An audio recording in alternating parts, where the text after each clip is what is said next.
तर असे जबरदस्त रिझल्ट, युनिक रिझल्ट पाहिजे अजून पुढचे 5. तर ज्यांच्याकडे रिझल्ट असेल त्यांनी हात वर केला पाहिजे. हात वर करा, हात. त्यांना अनम्यूट केलं जाईल. फास्ट मध्ये आपल्याकडे वेळ नाही का, तर सरांना माईक हँडओव्हर करायचे, आपल्याला ट्रेनिंग घ्यायचंय. पण काही नवीन लोक कनेक्ट झाले ज्यांना अजून आपले रिझल्ट पण माहित नाहीत. त्या लोकांना आपले रिझल्ट माहिती होणं लय गरजेचे आहे. मेन लोकांना पण चान्स आहे, त्यांनी त्यांच्या टीम मध्ये त्यांना स्वतःला रिझल्ट पटकन सांगायचा. येस, कोणाला रिझल्ट सांगायचा आहे?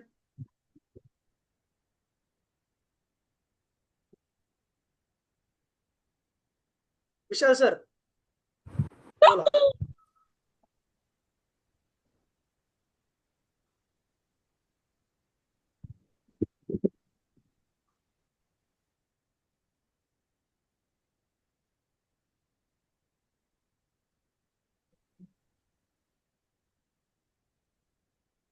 अनम्यूट करा ना. येतोय आवाज सर? येस येस येस बोला. मला रिझल्ट असं सांगूशी वाटतो की ज्यावेळेस मी सनेशला स्टार्टअप केलं त्यावेळेस मला स्वतःला खूप कमरेचा त्रास होता, कारण मी कंटिन्यू मेडिकलला बेल्ट लावूनच उभं राहत होतो दिवसभर.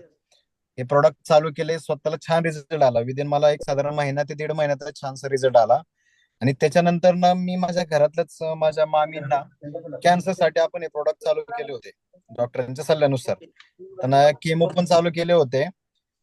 पण एकच सुरुवातीचा केमो झाला होता. त्याच्यानंतर आपल्या डॉक्टरांच्या डायरेक्शनने काय केलं, आपले सप्लिमेंट चालू केले सगळे. आणि विदिन आपण 4 ते 4.5 महिन्यामध्येच त्यांना जवळपास 98% आपण रिझल्ट काढून दिला. आणि त्याच्यानंतरच आपण ऍज अ करिअर म्हणून सनेजला स्टार्टअप केलं सर. खूप छान रिझल्ट आला. जोरदार काय झाले पाहिजे, सरांनी कॅन्सरवर रिझल्ट घेतलाय. म्हणजे आज मार्केटमध्ये जर बघितलं तर कॅन्सर सारख्या आजाराला काय केलं जातं, नकारलं जातं की तो आजार बरा होणार नाही. पण त्याच आपल्या सरांच्या प्रोडक्ट. आवाज होतोय? Yes sir. ओके. रिझल्ट भरपूर आहेत आपल्याला सगळ्या लोकांकडे. तर लास्ट एकच रिझल्ट घ्यायचा आहे सर, का तर वेळ कमी आपल्याला, आणि किशोर सरांना इन्व्हाइट करायचं. ओके, लास्ट एकच रिझल्ट घ्या. Yes sir yes. तर शेवटचा रिझल्ट पुन्हा सांगायचा आहे, फास्ट मध्ये हात वर करा. मी सांगते sir. Yes yes Rushali madam बोला. नमस्कार, माझं नाव ऋषाली वानखडे, पुण्यावरूनच बिझनेस बिलॉंग करते. रिझल्ट सांगायचं म्हणजे मिस्टरांना 14 वर्षापासून ऍसिडिटीचा त्रास होता, म्हणजे हायपर ऍसिडिटी ज्याला म्हणतो आपण, तो हायपर ऍसिडिटीचा त्रास माझ्या मिस्टरांना होता. आणि अशातच मला सनेजचे प्रॉडक्ट मिळाले, आणि सनेजच्या प्रॉडक्टनी 14 वर्षाचा त्रास हा 14 दिवसातच कमी झाला. म्हणजे सनेजची ताकद, सनेजच्या प्रॉडक्टची ताकद ही मला तेव्हा कळली, आणि त्याच्यानंतर ना बिझनेसला स्टार्ट केलं. Thank you sir. जबरदस्त. म्हणजे मॅडमला पण मॅडमच्या मिस्टरांना 14 वर्षापासून त्रास होता, तो सनेजच्या प्रोडक्टने खूप लवकर बरा झाला. तर असे जबरदस्त रिझल्ट आहेत, युट्यूबला बघायला भेटतील. भरपूर रिझल्ट घ्यायला लागले तर दिवस पुरणार नाहीत आपल्याला, एवढे रिझल्ट आहेत. तर चला, आपल्याला सर्वात आधी हे रिझल्ट कशामुळे आले, तर हे प्रोडक्ट त्यांच्यापर्यंत गेले. तर प्रोडक्ट कशामुळे गेले, तर नॉलेजमुळे गेले. एकच मिनिट राजेंद्र सर, एकच minute. Good morning all of you. आवाज येतोय माझा? नमस्ते, गुड मॉर्निंग. पहिलं तर मी तुमची माफी मागतो. लिमिट 100च आहे, पण कमीत कमी 100 लोक काय आहेत माहितीये का, वेटिंगला आहेत. ओके, म्हणजे लिमिट 100च आहे. मला भरपूर कॉल आले, तर लोक म्हणले की यार सर लिमिट वाढवा. म्हटलं नाही, लिमिट नाही वाढवायचं. तुषार सर नेहमी म्हणतात हा बिझनेस सिरियस आणि कमिटेड लोकांचा आहे. बरोबर ना? येस और नो? खरंय खोट आहे? तर सगळ्यांना माझी रिक्वेस्ट असेल, हा सेशन खूप खतरनाक लेवलला होणार आहे. काही नवीन नवीन ऍक्टिव्हिटी तुम्हाला समजणार आहेत. मी सुद्धा या ट्रेनिंगला एक्साइटेड आहे. मी डायरी पेन घेऊन बसलोय स्वतः या ट्रेनिंगच्या नोट्स काढण्यासाठी. खूप साऱ्या गोष्टी याच्यातून समजणार आहेत. हेल्थ किती इम्पॉर्टंट आहे, सनेज किती इम्पॉर्टंट आहे, प्रोडक्ट काय इम्पॉर्टंट आहेत, भरपूर साऱ्या गोष्टी आपल्याला समजणार आहेत, अंडरस्टँड होणार आहेत. तर सगळ्यांना हात जोडून रिक्वेस्ट असेल, हा जो 1.5-2 तासाचा सेशन होणार आहे, तुम्ही रिलॅक्स मने फ्री माइंडने एका जागेवरती बसून तुम्हाला सेशन काय करायचंय, अटेंड करायचंय. ओके, तर डायरी पेन घ्या, तुमच्या मोबाईलला नेटवर्क असू द्या, त्याच्यानंतर चार्जिंग असू द्या मोबाईलला, आणि पूर्ण फोकस या मीटिंगकडे ठेवा. नाही तर कुठं तरी काहीतरी करताय, झोपताय, जेवण करताय, तर बिलकुल काही करू नका. पूर्ण फोकस या मीटिंगकडे द्या. का तर या सेशन मधून ज्या पण गोष्टी किशोर सर सांगणार आहेत, यार खरंच सरांच्या मुळे खूप साऱ्या लोकांच्या लाईफ मध्ये कॉन्ट्रीब्युट झालेले. येते लक्षात? ते ज्ञान फार इम्पॉर्टंट आहे.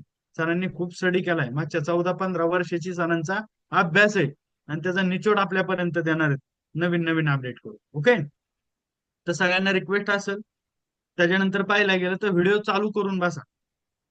तुषार सर नेहमी म्हणतात की चांगलं काम आपण लोकांसमोर करतो, वाईट काम आपण लपून छपून करतो. मग आपण वाईट काम करतोय का कुठलं, तर सगळ्यांना रिक्वेस्ट असेल व्हिडिओ चालू करा. ज्यांचा इमर्जन्सी प्रॉब्लेम असेल ठीक आहे, पण ज्यांना पॉसिबल आहे त्यांनी व्हिडिओ चालू करा. ज्यांना नसेल त्यांनी लेफ्ट वा बाकीचे कनेक्ट होते. येस और नो? बरोबर आहे का नाही? ही फार Yes, sir. महत्वाची गोष्ट आहे. त्याच्यानंतर तुम्ही या ट्रेनिंगला मिटिंगला येताय तर काही जेंट्स आहेत काही लेडीज आहेत, तर कपडे घालून बसण्याचा प्रयत्न करा व्यवस्थित प्रॉपर. मी ड्रेस कोड घातलाय, परफ्यूम मारलाय, पावडर लाली करून तुमच्या समोर बसतो एकदम सेटअप करून. बरोबर ना? हे सोडून ते फील येतं तुम्हाला ट्रेनिंगचं. तर तुम्हाला रिक्वेस्ट असेल जर असं कोण बसला असेल तर आपल्या स्क्रीनवरती काही लेडीज आहेत महिला आहेत तर कपडे घालून बसा. टी शर्ट बिशर्ट नसेल तर व्हिडिओ ऑफ करा. वाईट आहे का नाही? हॉलला आपण आरटीपीला वगैरे ट्रेनिंगला मिटिंगला गेलो तर बरमुड्या कुठं बनिलीवर ती उघडे येऊन बसतो का? बिलकुल नाही ना. तिथं प्रॉपर ड्रेस कोड असतो. तर सगळ्यांना रिक्वेस्ट असेल माझी, सगळ्यांनी कम्फर्टेबल होऊन बसायचं. Okay? Yes Yes, yes Raj sir, mike is yours. Yes sir, yes. तर बघा, सरांनी भरपूर अशा इन्स्ट्रक्शन आपल्याला दिल्या, त्या आपण नक्कीच फॉलो करूया.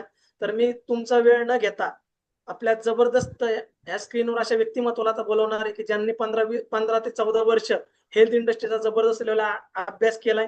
जर बघितलं तर आयुष मंत्रालयाकडून त्यांना आज जर बघितलं तर पदवी पण मिळाली. आणि आज जर बघितलं तर सर हेल्थ प्रोडक्ट काय आहे आपल्याला समजण्यासाठी आता उत्सुक आहेत. आणि आपण त्याच्यापेक्षा एक्साइटेड आहेत की हेल्थचे प्रोडक्ट काय आहेत बाबा, किती ताकदीचे आहेत, आणि आपल्याला पण जाणून घ्यायचं आहे. तर तुमच्या जोरदार टाइम मध्ये, एक्साइटमेंट मध्ये, जोश मध्ये, जुनून मध्ये मी जबरदस्त चॉकलेट पर्सनॅलिटी किशोरजी चांदणे सरांना तुमच्या जोरदार टाइम मध्ये मी स्क्रीनवर इन्व्हाइट करतो. जोरदार टाय झाला पाहिजे, जोरदार. ती एक्साइटमेंट सरांना दिसली पाहिजे. त्या एक्साइटमेंट मध्ये सरांनी आपल्याला जे नॉलेज द्यायचं त्याच्या 10 पट आपल्याला ते दिलं पाहिजे. त्यामुळे जोरदार टाय झाले पाहिजे सरांसाठी, जोरदार. Great. Yes sir, yes sir, सगळ्यांना आवाज येतोय माझा क्लिअर? Yes sir, yes. येतोय आवाज, येतोय. ठीक आहे, ठीक आहे. थोडा मी ब्लर दिसत असेल, Yes, थोडासा yes. लाईटचा थोडा इश्यू आहे, थोडं समजून घ्या. ओके. पण मी दिसण्यापेक्षा माझा आवाज तुमच्यापर्यंत येणं लय महत्वाचं आहे. माझा आवाज जर का क्लिअर येत असेल तर मला असं वाटतं तुम्ही थोडे एक्साइटेड, थोडे टाळ्या वगैरे वाजवणं Yes, sir. गरजेचं आहे, थोडं हसणं गरजेचं आहे ना. आणि आज खूप साऱ्या गोष्टी मी तुम्हाला सगळ्यांपर्यंत मांडणार आहे, हा नाही. आमचे मंगेश बोडके सर लय हसतात आज. ओके. असं म्हटलं जातं की हसलेले आयुष्य वाढतं, आणि आपण प्रत्येक व्यक्ती आज आयुष्यामध्ये निरोगी राहण्यासाठी प्रिपेअर करतो आज प्रत्येकाला. आणि प्रत्येकाला काही ना काही ते इन्फॉर्मेशन दिली होती, पोहोचली पण असेल तुमच्यापर्यंत. आणि मला असं वाटतं की 7:45 वाजल्यापासून लोकांना आतुरता लागली होती की मीटिंग किती वाजता चालू होईल. मला अनेक लोकांची कॉल होती, सर ती मीटिंगच कनेक्ट होत नाही. मला आता पण कॉल वेटिंगला आहेत काही लोकांचे त्याच्यावरती. ते म्हणते सर आम्ही कनेक्टच होत नाही. तर जसं सर म्हणतात की प्रारब्धात असेल तर सगळं भेटतं, प्रारब्धात नसेल तर काय भेटणार नाही. अनेक वेगवेगळ्या ठिकाणावरून आजच्या मिटिंगला लोक कनेक्ट आहेत, तर मी त्या सगळ्यांचं वेलकम करून घेतो. आणि काहींना माझा परिचय नसेल तर सुरुवातीला मी माझा परिचय करून देईन. माझं नाव किशोर चांदणे, मी असताना मुळातून पुण्यामध्ये, आणि आरोग्य क्षेत्राशी पाठीमागच्या 10 वर्षाशी मी निगडीत आहे. आणि आरोग्य का गरजेचं याचा खूप अभ्यास केलाय. माझ्याकडं तब्बल 125 पेक्षा जास्त पुस्तक आहेत आरोग्याविषयी. मागच्या 12 महिने झाला की मी आरोग्य इन डिटेलमध्ये समजून घेण्यासाठी खूप मोठे पैसे खर्च केलेत. आणि मला असं वाटतं 100 पेक्षा डॉक्टरांचा माझा संपर्क आला, आणि तो सगळा एकत्र करून मी पुढच्या 45-50 मिनिटांमध्ये मी तुमच्यासमोर मांडणार आहे. तर मला असं वाटतं पुढच्या 45-50 मिनिटं आहे ना, तुम्ही गाडी नाही चालवावी, तुम्ही जेवण नाही करावं, तुम्ही काहीच नाही करावं, फक्त स्क्रीन ऑन करून तुम्ही फक्त ऐकलं पाहिजे. कारण जर का तुमची स्क्रीन जर का ऑन असेल तर तुमचे डोळे अलर्ट असतील आणि तुमचं लक्ष फक्त स्क्रीनकडे असेल. आणि जर का तुमची स्क्रीन बंद असेल तर 100% मी जे सांगन ते परत तुम्हाला ऐकायला भेटेल याची गॅरंटी नाहीये. ओके. तर तुम्ही सगळे लोक एक्साइटेड असाल, मी तुमच्या सर्वांचं वेलकम करतो. आणि माझ्याकडे असणारा जो वेळ आहे पुढच्या 45 मिनिटाचा मी तो शेअर करून तुमच्या सगळ्यासोबत. आणि शेवटी एक माझं सेशन असेल साधारणतः 7-8 मिनिटाचं, त्याच्यामध्ये आपण ज्या लोकांना प्रोडक्ट देतो त्या प्रोडक्टचे रिझल्ट कसे लवकर आणले पाहिजे त्याच्यावर मी एक ट्रिक शिकवणार आहे. किती लोक एक्साइटेड ते ट्रिक शिकायला? ते ट्रिक Yes, sir, शिकायला yes. मी येस सर, येस. ती ट्रिक शिकायला 45,000 रुपये खर्च केले. किती? 45,000 रुपये. तर मीटिंग संपल्यानंतर प्रत्येकाने योगेश सरला तेवढे ट्रान्सफर करायचे. तर आपण ती तुम्हाला फ्री मध्ये शिकवणार आहे. खूप अफलातून असणार आहे, ज्यांनी तुमच्या आयुष्यामध्ये प्रत्येकाच्या कुटुंबामध्ये खूप गरजेचा विषय असणार आहे. आपलं प्रत्येकाचं कुटुंब कसं हेल्दी राहील त्याच्यावर आपण आज चर्चा करणार आहे. आणि हेल्दी राहण्यासाठी ती ट्रिक देणार आहे, त्याची कोणत्याही प्रकारची फी नाही. पण आपलं प्रत्येकाचं कुटुंब निरोगी राहणं खूप इम्पॉर्टंट आहे. तर तुम्ही सगळे लोक एक्साइटेड असाल. चुकून समजा एखादी गोष्ट जर का मिस झाली तर कुणी राग मानू नका, कारण हा एक सेशन आहे. या सेशन मध्ये अशाच काही गोष्टी घडतात. ओके. तर मी माझी स्क्रीन शेअर करतोय. स्क्रीन दिसते तुम्हाला सगळ्यांना? Yes sir, Yes, sir. Yes sir. Okay. मला असं वाटतं मी तुमच्यासोबत बोलताना माझा व्हिडिओ जर का बंद केला तर मला असं वाटतं मी बेटर राहू शकतो का, कारण त्या व्हिडिओमुळे क्लिअरिटी मोठी येणार नाही आपल्याला. मी माझा व्हिडिओ बंद Yes, sir. चालेल. Yes sir, no issue. काय? Yes clarity. Sir, yes sir, okay चलो. येस सर, तर येस मी सर, येस सर. तुमच्या सर्वांचं वेलकम करतो आजच्या अशा जबरदस्त प्रोग्राम मध्ये, ज्याला आपण म्हणतो health awareness programme plus product training आहे. प्रोडक्ट अगदी शेवटी मी तुमच्यासोबत डिस्कशन करणार आहे, चर्चा करणार आहे. समजा माझा जर का व्हॉइस डिस्टर्ब झाला तर तुम्ही मला कळवा कोणी ना कोणतरी. ओके, त्यामुळे थोडंसं येस नो पण माझ्यासोबत रिस्पॉन्स मध्ये राहू द्या. Yes, तर मी किशोर तांदणे तुमच्या yes, सर्वांचं yes. वेलकम करतो आजच्या हेल्थ अवेअरनेस प्रोग्राममध्ये. आपल्याला हेल्थ का गरजेचे आहे त्याबद्दल सगळे लोक प्रिपेअर आहेत आणि एवढ्या आतुरतेने लोक ऐकतात, म्हणजे 100% तुम्ही लोक आरोग्याची खूप काळजी करता. आरोग्य आपल्याला जपणं का गरजेचं आहे त्याच्या पाठीमागचा मी तुम्हाला फायदा समजून सांगतो. जर का आपण आपलं आरोग्य जपलं तर आपल्या वेळेची चांगली बचत होऊ शकते, आपलं हेल्थ चांगलं राहू शकतं, नवीन चांगल्या आपल्या आयुष्यामध्ये चांगल्या गोष्टी घडू शकतात. आणि यश पाहिजे असेल तर माणसाला पहिलं आरोग्य चांगलं पाहिजे. आणि ज्याला यश नको असेल तर त्याच्या पाठीमागे आजार येतात. ओके, मी तुम्हाला एक पुस्तक रिकमेंड करेन. हे पुस्तक जर का प्रत्येकाने वाचलं मराठीमध्ये तर तुमच्या आयुष्यासाठी खूप मोठा फायदा ठरू शकतो. हे पुस्तक आहे तुमच्या डॉक्टरांचे आहार तत्वाविषयीचे अज्ञान तुमच्यासाठी प्राणघातक ठरू शकतो. कारण आपण न्यूट्रिशन इंडस्ट्रीमध्ये काम करतो, बऱ्याच वेळेस आपल्याला न्यूट्रिशन म्हणजे काही माहिती नसतं. या पुस्तकातून तुम्हाला प्रत्येकाला न्यूट्रिशनची व्याख्या समजून येईल. प्रत्येकाच्या घरामध्ये असलं पाहिजे. जसं आपण देवामध्ये भगवद्गीता मानतो तशी ही एक आरोग्याची भगवद्गीता आहे. हे जर का वाचलं तर बऱ्याच गोष्टी तुम्हाला क्लॅरिटीमध्ये येतील. ओके, दुसरं एक पुस्तक आहे अन्न म्हणजे काय असतं, शरीर म्हणजे काय. हे खूप मोठी पुस्तक आहेत, 800-800-900 पानाची, वाचायची गरज नाही. पण एखाद्याला खरंच जर का चांगलं वेळ असेल तर तो करू शकतो. ओके, कोणतं स्क्रीन डिस्टर्ब करते जरा त्याला अलर्ट करा. ओके, स्क्रीन डिस्टर्ब करण्याचे मेसेजेस बंद करून टाका त्यांचे. Yes, yes. तर मी तुमच्या सर्वांचं स्वागत करतो. अशा एका जबरदस्त आपण प्रत्येकाचं आपलं आरोग्य कसं चांगल्या पद्धतीने ठेवू शकतो त्याच्याविषयी आज आपण तुम्हाला बऱ्याच गोष्टी समजून सांगणार आहे. आणि असं म्हटलं जातं सगळ्यात इम्पॉर्टंट काय आहे आपल्या आयुष्यामध्ये, तर आपलं शरीर निरोगी असणं हीच खरी आपली गुरुकिल्ली आहे. किती लोकांना वाटतं की आपलं शरीर निरोगी असणं हीच खरी आपली गुरुकिल्ली आहे? पैसा आपली गुरुकिल्ली Yes, नाहीये. sir. Yes. आपली खरी गुरुकिल्ली काय आहे की माझं कुटुंबातलं आणि माझं आणि माझ्या घरातल्या प्रत्येक व्यक्तीचं आरोग्य ही निरोगी असलं पाहिजे, ही खरी आपल्या आयुष्याची गुरुकिल्ली आहे. मग शरीर नक्की काय आहे? तर शरीर आपल्या एका बिल्डिंग सारखं आहे.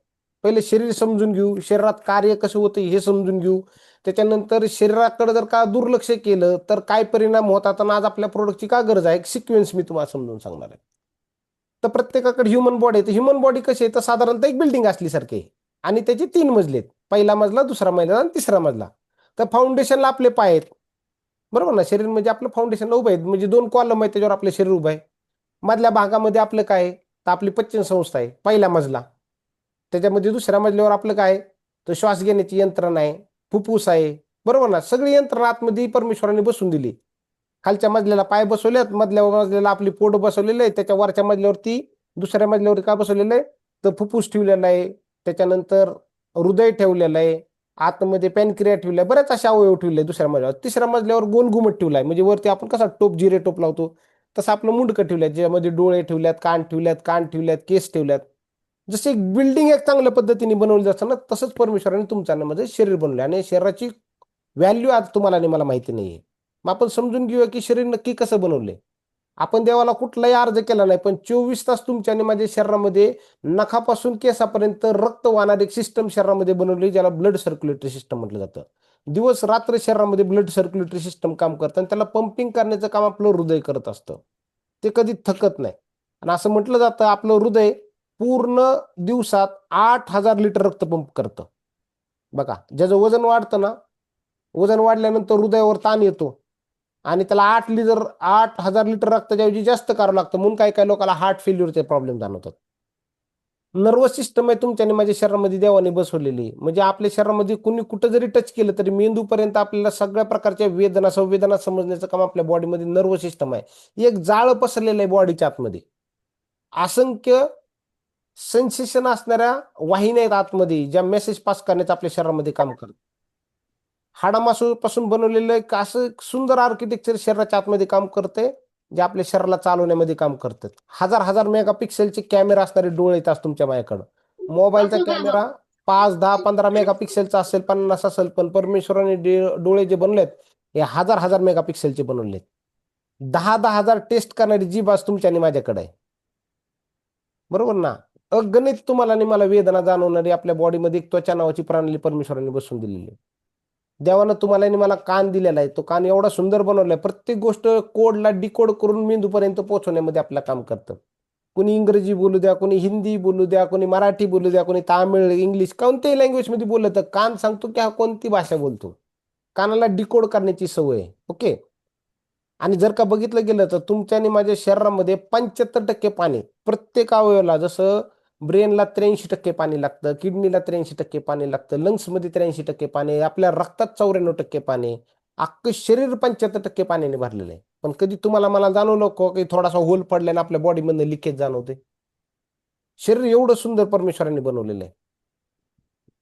कुठल्या प्रकारचं स्टँड नाही तरी पण आपण पायावर उभा राहू शकतो आयुष्यभर.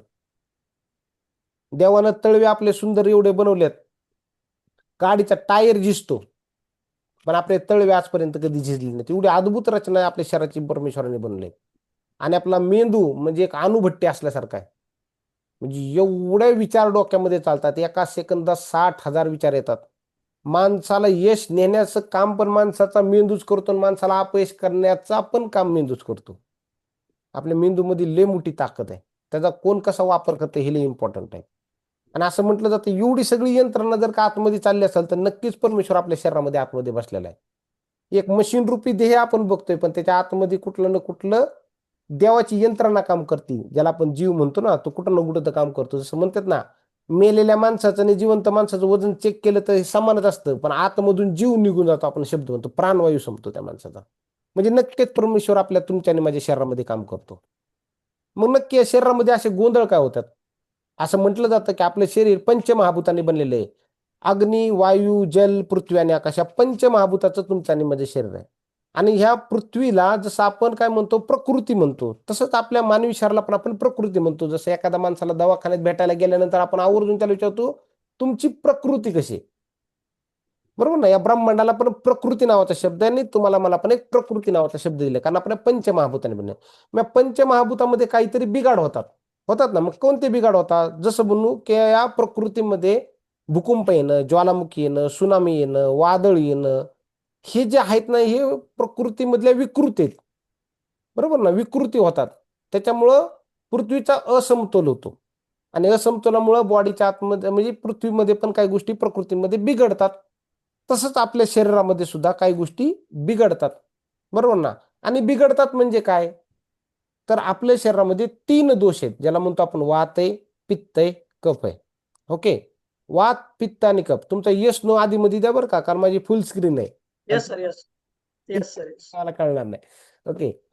तर आपलं शरीर 3 दोषांनी बनलेलं आहे. वात आहे, पित्त आहे आणि कफ आहे. अगदी थोडक्यामध्ये मी तुम्हाला सांगेन की कसं ओळखायचं आपल्या शरीरामध्ये कोणत्या भागामध्ये काय काय. ओके. तर कमरेपासून खालचा जो भाग आहे त्याच्यामध्ये वात असतो. कमरेपासून मानेपर्यंतचा जो भाग आहे त्याच्यामध्ये पित्त असतं आणि मानेपासून वरचा जो भाग आहे त्याच्यामध्ये कफ असतं. आपल्या कफामध्ये 28,000 असतात, पित्तामध्ये 40,000 असतात आणि वातामध्ये 80,000 असतात. असे टोटल तुमच्या आणि माझ्या शरीरामध्ये 148,000 हे सुप्त स्वरूपामध्ये दडलेले आहेत, जे जाणवत नाहीत. पण कधी ना कधी या गोष्टीचा असमतोल होतो, म्हणून कधी कधी कफाचे आजार वाढतात, कधी पित्ताचे आजार वाढतात आणि कधी वाताचे आजार वाढतात. जन्मल्यापासून वयाच्या 15 वर्षापर्यंत माणसाच्या शरीरामध्ये कफाचं प्रमाण जास्त असतं, म्हणून लोकांना कफाचे विकार जास्त होतात. वयाच्या 15 वर्षापासून ते 35 ते 40 पर्यंत माणसाला पित्तापासून आजार जास्त वाढतात आणि वयाच्या 40 नंतर मृत्यूपर्यंत माणसाला वाताचे विकार वाढतात. आणि माणसाला जर का या सगळ्यातून वाचायचं असेल तर वाग्भट ऋषींनी जे ग्रंथ लिहिलेला आहे त्याच्यामध्ये आवर्जून सांगितलेलं आहे की माणसाचा वात, पित्त, कफ हा समतोल राहिला तर माणूस हा दोषमुक्त राहतो. दोषमुक्त राहिलेला माणूस निरोगी राहू शकतो. पण आज आपल्याला काय होतं, बदलत्या जीवनशैलीमुळे आपल्या शरीरामध्ये एवढे बदल झालेले आहेत.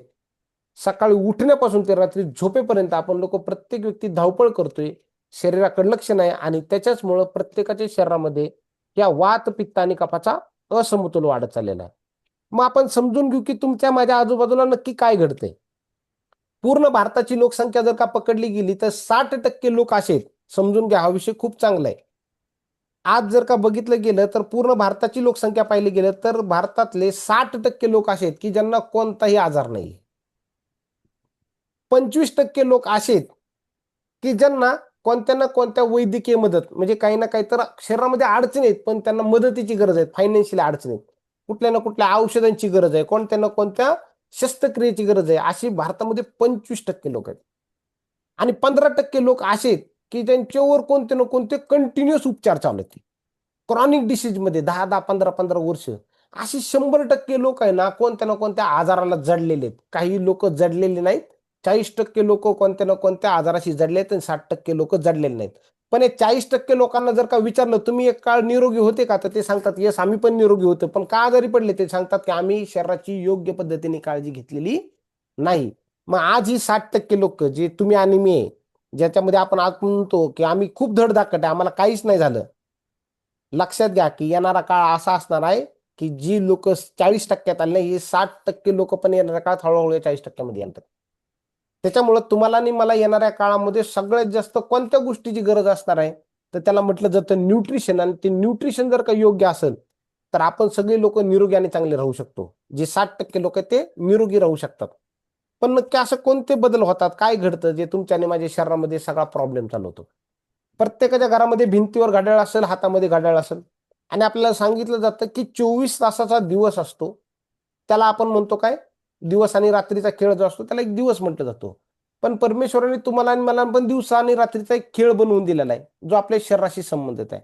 असं म्हटलं जातं तुमचं आणि मन जसे शरीर चालतं हे प्राणवायूवर चालतं. प्राणवायू ज्याला आपण ऑक्सिजन म्हणतो, जो शरीराच्या आतमध्ये येतो आणि तोच वायू आपल्या प्रत्येक अवयवाला वेगवेगळ्या वेळेत पोहोचवला जातो. मग ती वेगवेगळी वेळ कोणती ठरवलेली आहे हे तुम्हाला मला जाणून घेणं लय गरजेचं आहे.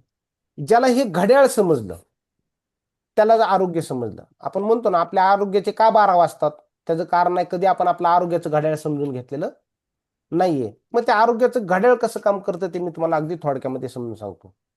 बऱ्याच लोकांना असं वाटतं की माझी 8 तासची झोप होणं लय गरजेचं आहे. अनेक कार्यक्रमामध्ये मी विचारतो की माणसाला झोप किती तासाची घेणं गरजेचं आहे.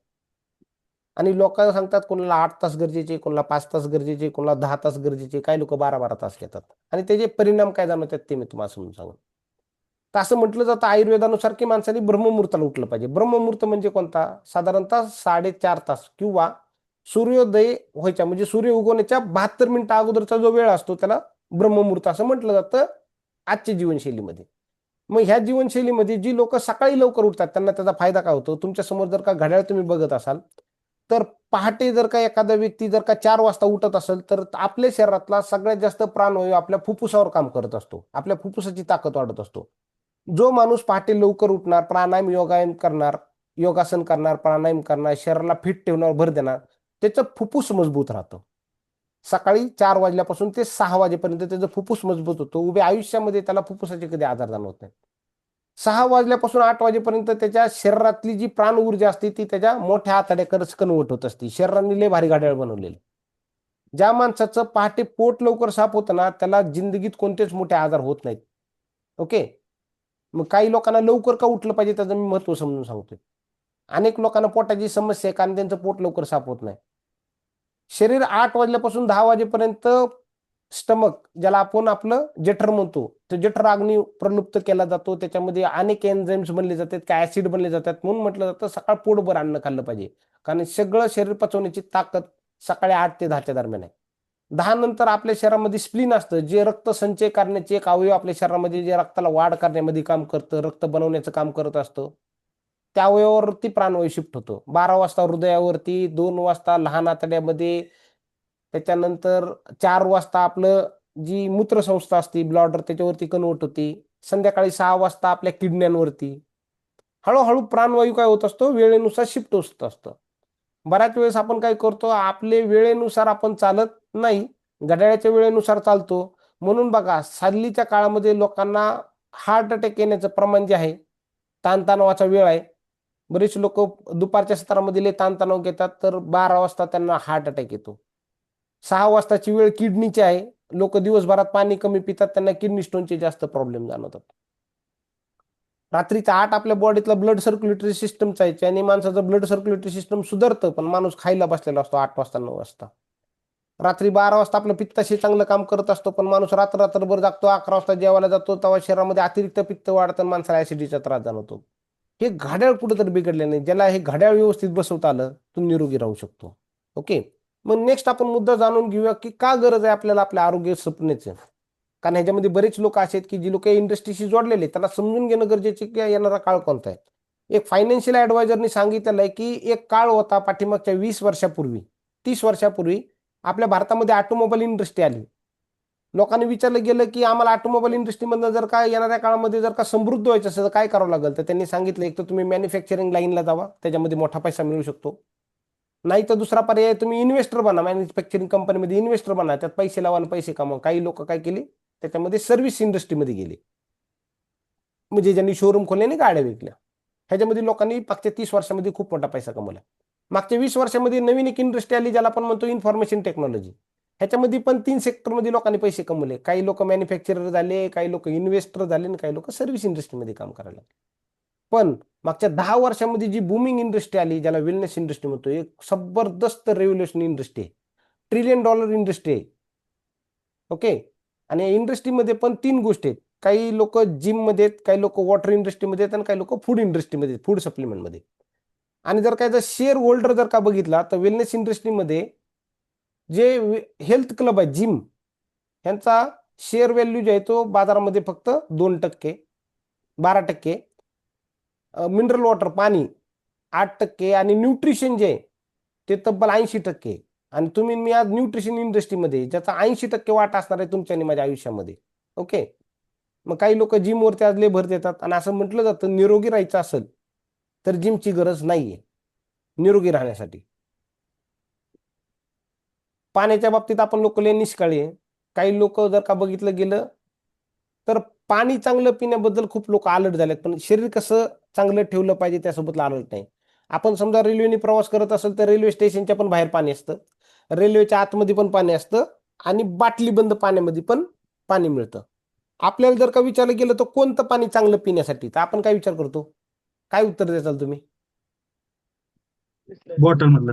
बॉटल मधलं. आपल्याला एवढं नक्की कळलं की बॉटल मधलं पाणी गरजेचं आहे, म्हणून आपण लोक पाण्याविषयी अलर्ट झालोय. आणि पाणी जर का बिघडलं तर शरीरामध्ये विविध प्रकारचे आजार चालू होतात, हे तुम्हाला आणि मला माहिती मान्य करता. पण आज काय झालंय की आपण फूड सप्लिमेंट विषयी एवढं अलर्ट नाही झालो. फूड सप्लिमेंट तुमच्या आणि माझ्या शरीरासाठी 88% काम करतात. म्हणून असं सांगितलं जातं शास्त्रानुसार की स्वास्थ्य से स्वास्थ्य रक्षण, म्हणजे जो माणूस स्वस्थ आहे ज्याला कोणताही आजार नाही त्याला निरोगी ठेवण्याचं काम फूड सप्लिमेंट इंडस्ट्री करते. आणि जी लोक मोठमोठ्या आजारामध्ये त्यांना पण या आजारातनं बाहेर काढण्याचं काम केलं जातं, बरोबर ना. मग एक डॉक्टर आहेत ज्यांचं नाव काय आहे, थॉमस अल्वा एडिसन. यांनी सांगितलं की आजच्या काळामध्ये भविष्य के डॉक्टर अब मानव को दवाओं के साथ इलाज नाही करेंगे. म्हणजे आज असे परिणाम झालेले आहेत की कोणतंही ड्रग माणसाला काम नाही करत. मी माझ्या पीपीटी मध्ये तुम्हाला हळूहळू या गोष्टी सांगेन. सगळ्यात जास्त तुम्हाला मला कशाची गरज आहे की बल्कि पोषण के साथ बीमारी का इलाज का रोकथाम करेंगे. पोषण हा शब्द आवर्जून वापरलाय, पोषण. आपल्या पोषणाची गरज आहे आणि आपल्या पोषण चांगलं होत नाहीये. म्हणजे आपल्या शरीराला जी भाषा कळती, प्रोटीन, विटॅमिन, मिनरल, कॅल्शियम, हे आपल्या प्रत्येकाच्या अन्नातून गायब झालेलं आहे. आणि नक्की आपल्याला का सप्लिमेंटची गरज असणार आहे हे मी आता तुम्हाला पुढे समजून सांगणार आहे.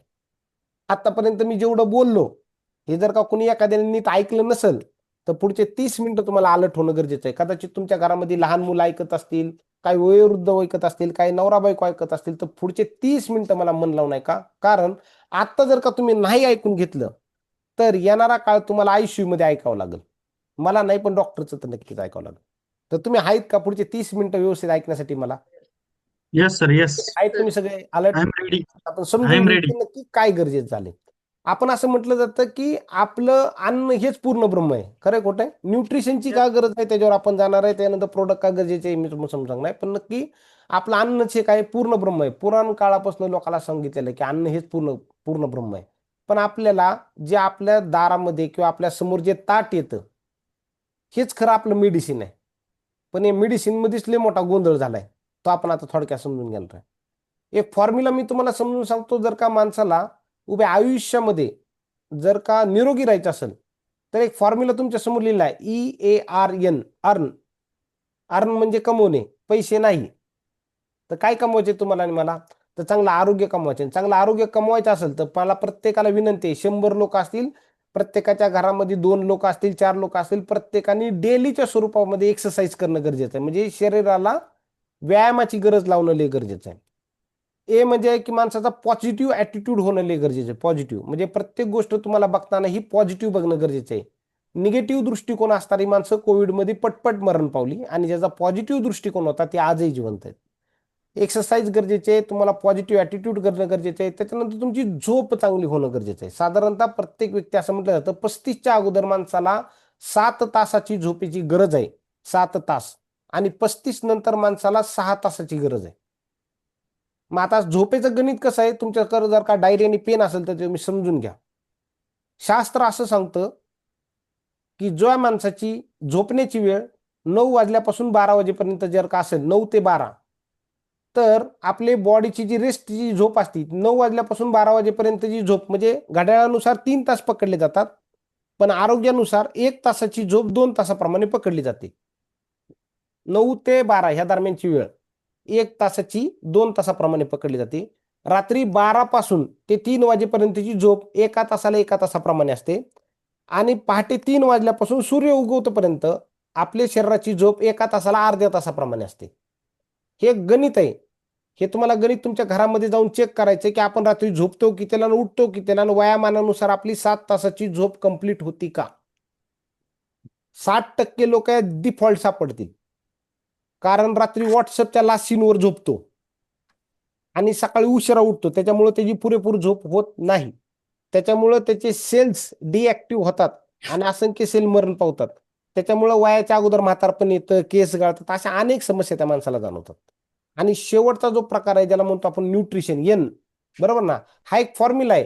तुम्हाला व्यायामकडे, एक्सरसाइजकडे गरज द्यायची, वेळ देणं, पॉझिटिव्ह ऍटिट्यूडकडे गरज देणं गरजेचे, त्यानंतर रेस्ट पण घेणं गरजेचे, आणि 70% सगळ्यात मोठा रोल आहे न्यूट्रिशनचा. का, तुम्ही व्यायाम पण केला, पॉझिटिव्ह पण राहिले आणि चांगली झोप पण घेतली, पण न्यूट्रिशनकडे नाही लक्ष दिलं तर 100% तुम्ही मोठ्या आजाराला बळी पडू शकता.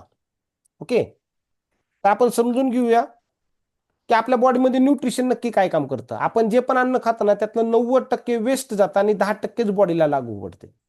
अनेक लोकांना प्रश्न पडला असेल, काय गावाकडल्या महिला ऐकत असतील, काय शहरातल्या महिला ऐकत असतील, ते म्हणत असतील काय वेड्यासारखं सांगतो, आम्ही जेवढं खातो तेवढं आमच्या शरीराला. असं नाही, उलट आमच्या शरीराला 90% न्यूट्रिशन भेटतं आणि 10% वाया जातं. काही लोकांचा असा समज असेल, पण मी तुम्हाला सांगतो आज जे आपण अन्न खातो त्यातलं 90% वेस्ट जाते, 10% तुम्हाला आणि मला मिळते.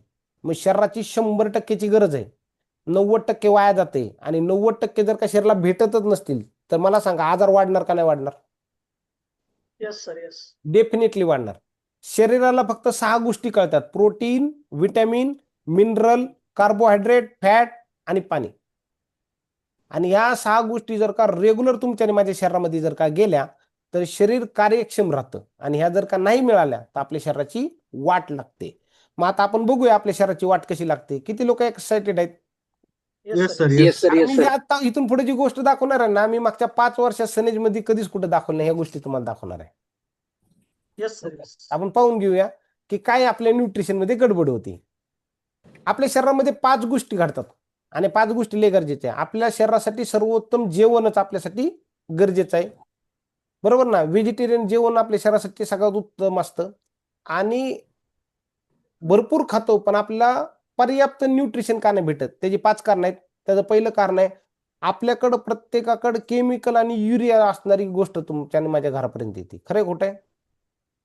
काही हे सगळं युरियापर्यंत आहे, हिमालयापर्यंत युरिया जाऊन पोहोचलाय आज. म्हणजे कुठलीच गोष्ट आपल्याला चांगली भेटत नाहीये. दुसरी गोष्ट आहे, जेवढं पिकवलं जातं त्याच्यामध्ये आपल्या घरामध्ये येण्यापर्यंत एक टाइम गेम आहे. उदाहरणासाठी शेतीमध्ये जर का काल गहू पिकला असेल किंवा एखादी भाजी पिकली असेल तर दुसऱ्या दिवशी तुमच्या आणि माझ्या घरी येते का. नाही. एखादं पीक जेव्हा केमिकलवर पिकवलं जातं त्याच्यामध्ये 50% न्यूट्रिशन कमी असतं. ते पीक पिकवल्यानंतर शेतकरी त्याचं तोडतो आणि ते बाजारामधल्या मंडईमध्ये पाठवत असतो. ह्याच्यामध्ये किमान 2-4 दिवस जात असतात, त्यातली अजून काही मात्रा न्यूट्रिशनची कमी होते. मंडईमध्ये विकायला आल्यानंतर डायरेक्ट तुमच्या आणि माझ्या घरापर्यंत येत नाही, ते अजून एका स्टॉल पर्यंत येतं, त्यात 1-2 दिवस जातात. खरं खोटं आहे? आणि गावाकडे असेल, ग्रामीण भाग असेल तर लोक आठवड्याचा एकदमच बाजार करतात, आणि पुण्यातली शहरातल्या लोकांना कंटाळा असतो म्हणून ते काय करतात, एकदाच घेतात आणि फ्रीजमध्ये नेऊन दाबून ठेवतात. ह्या टाइम गेम मध्ये त्याच्यात असणार जे 50% न्यूट्रिशन आहे ते 2-4% राहतात. आता जे पण आपण फळ आणि पालेभाज्या खातोय ही सत्यता आहे. दुसरी गोष्ट, तिसरा आहे की आपण जे घरामध्ये जेवण जेवतो त्याचा बनवण्याच्या पद्धती बदलल्यात. जसं पूर्वी काळ लोक घरामध्ये पाटा वरवंटा वापरत होते, त्याची जागा आज मिक्सरने घेतलेली आहे. पूर्वी काळ कधीच फ्रीज नव्हते, ताजं आणलं होतं, ताजं खाल्लं जात होतं आणि ताजं खाल्लं जात होतं. आज आपल्याकडे काय केलं जातं, स्टोरेज केलं जातं फ्रीजरमध्ये, बरोबर. आणि आपल्याकडे जे Yes. भांडी आल्यात त्या भांड्यांमधून पण लय अडचण झाल्यात. पूर्वी लोक मडक्यामध्ये जेवण बनवायचे, आजची लोक कशात बनवतात,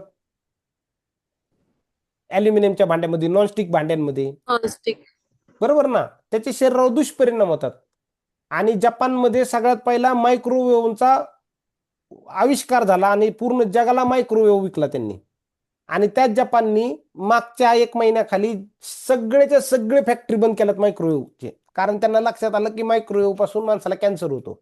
जपानमध्ये एकही मायक्रोवेव्ह विकला जात नाही आणि आपली लोक बेकरीमध्ये गेल्यानंतर सगळे मायक्रोवेव्ह मधले खातात.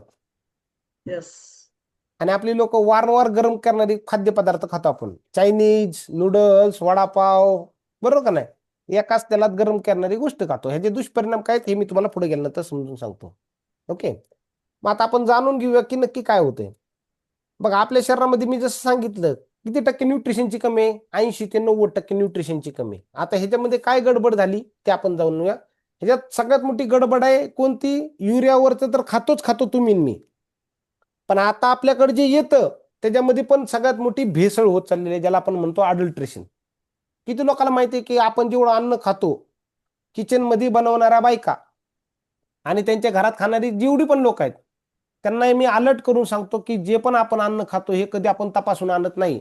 मॉलमध्ये आणू द्या, दुकानात आणू द्या, कसंही आणू द्या, 80 ते 90% आपण पॅक केलेलं फूड घरामध्ये आणतो आणि हे अडल्ट्रेशन आहे, म्हणजे त्याच्यामध्ये भेसळ झालेली आहे. आणि भेसळयुक्त अन्न खाल्ल्यामुळे तुमच्या आणि माझ्या शरीरामध्ये खूप मोठा प्रॉब्लेम तयार होतो.